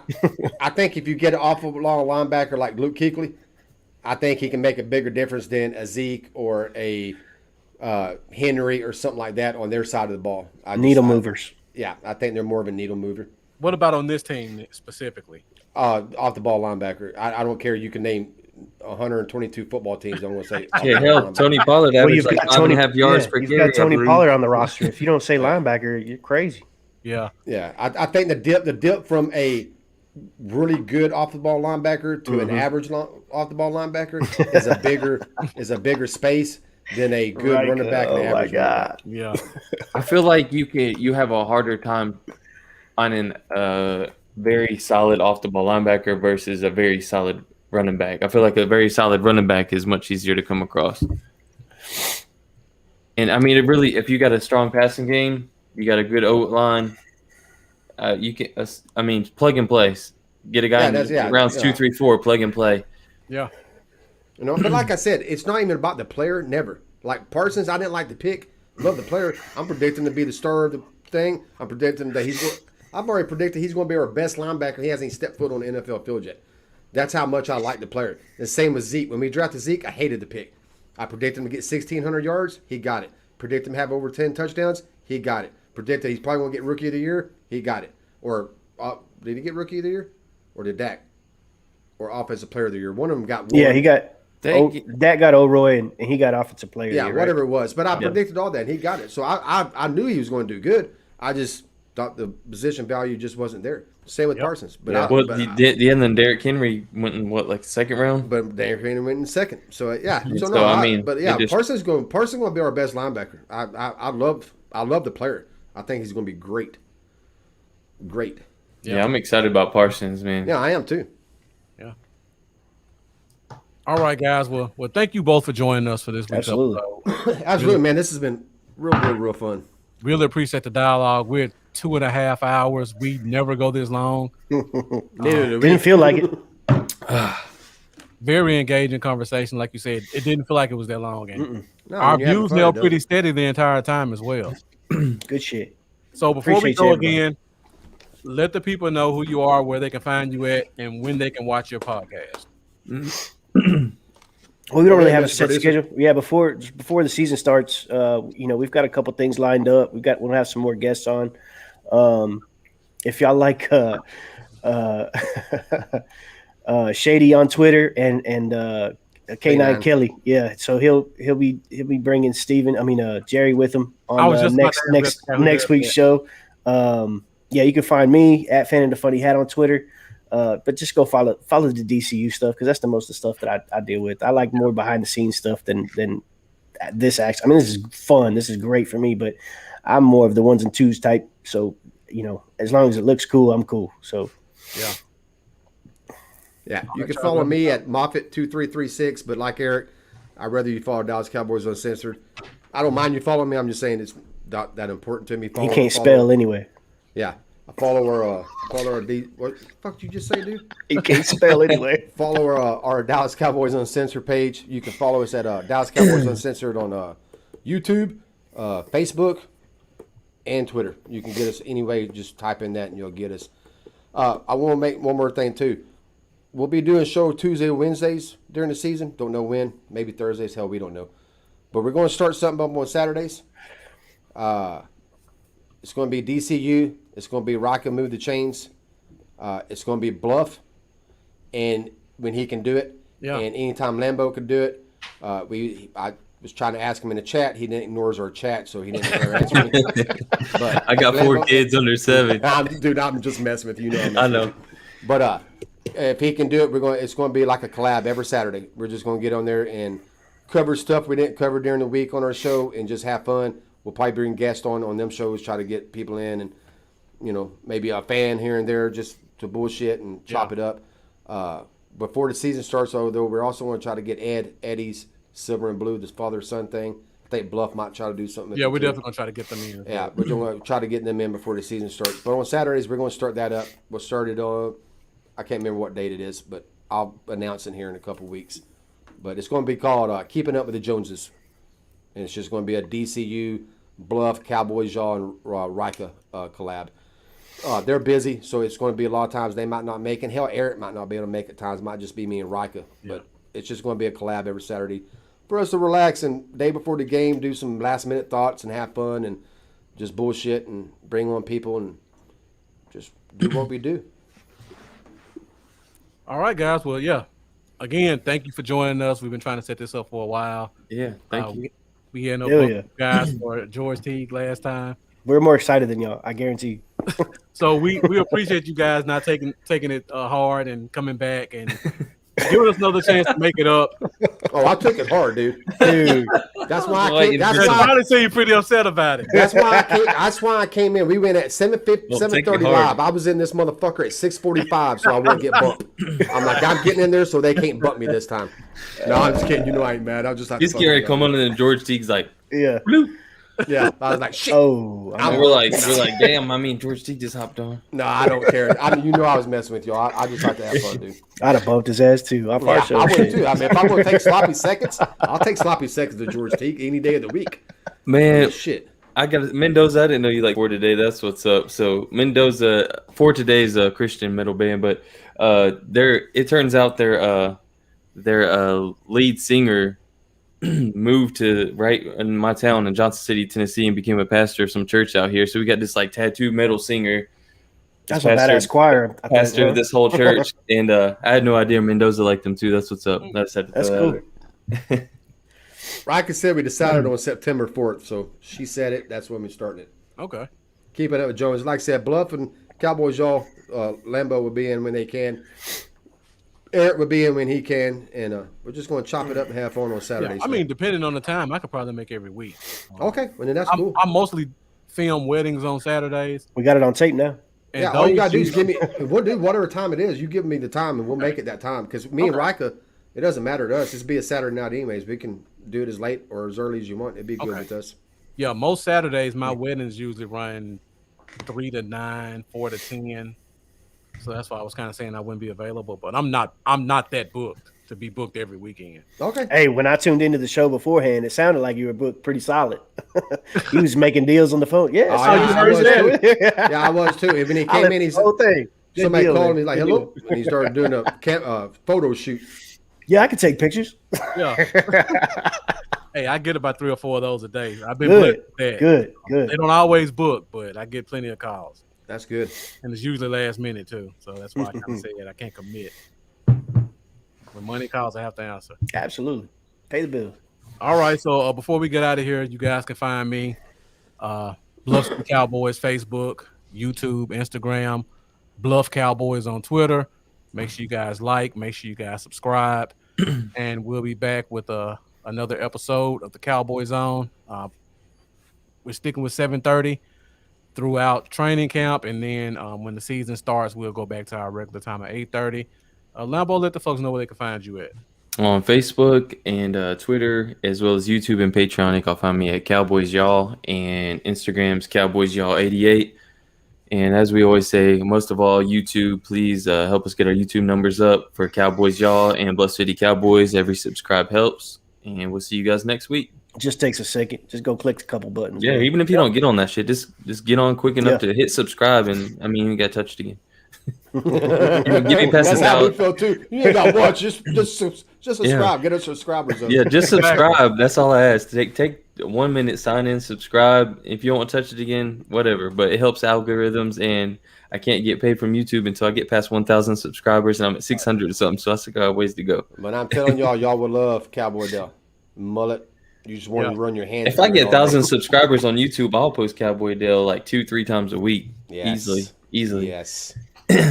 But All right, Bubba. All right, guys. Well, thank you, everybody, for watching. Appreciate your support. Make sure Appreciate you go you. find these guys, Dallas Cowboys Uncensored. Check them out. Great content, as you can see. And make sure you follow us as well. Once again, I'm Marcus. This is Lambo. Thank you guys for watching. Thank you. We're Thank you. Salute.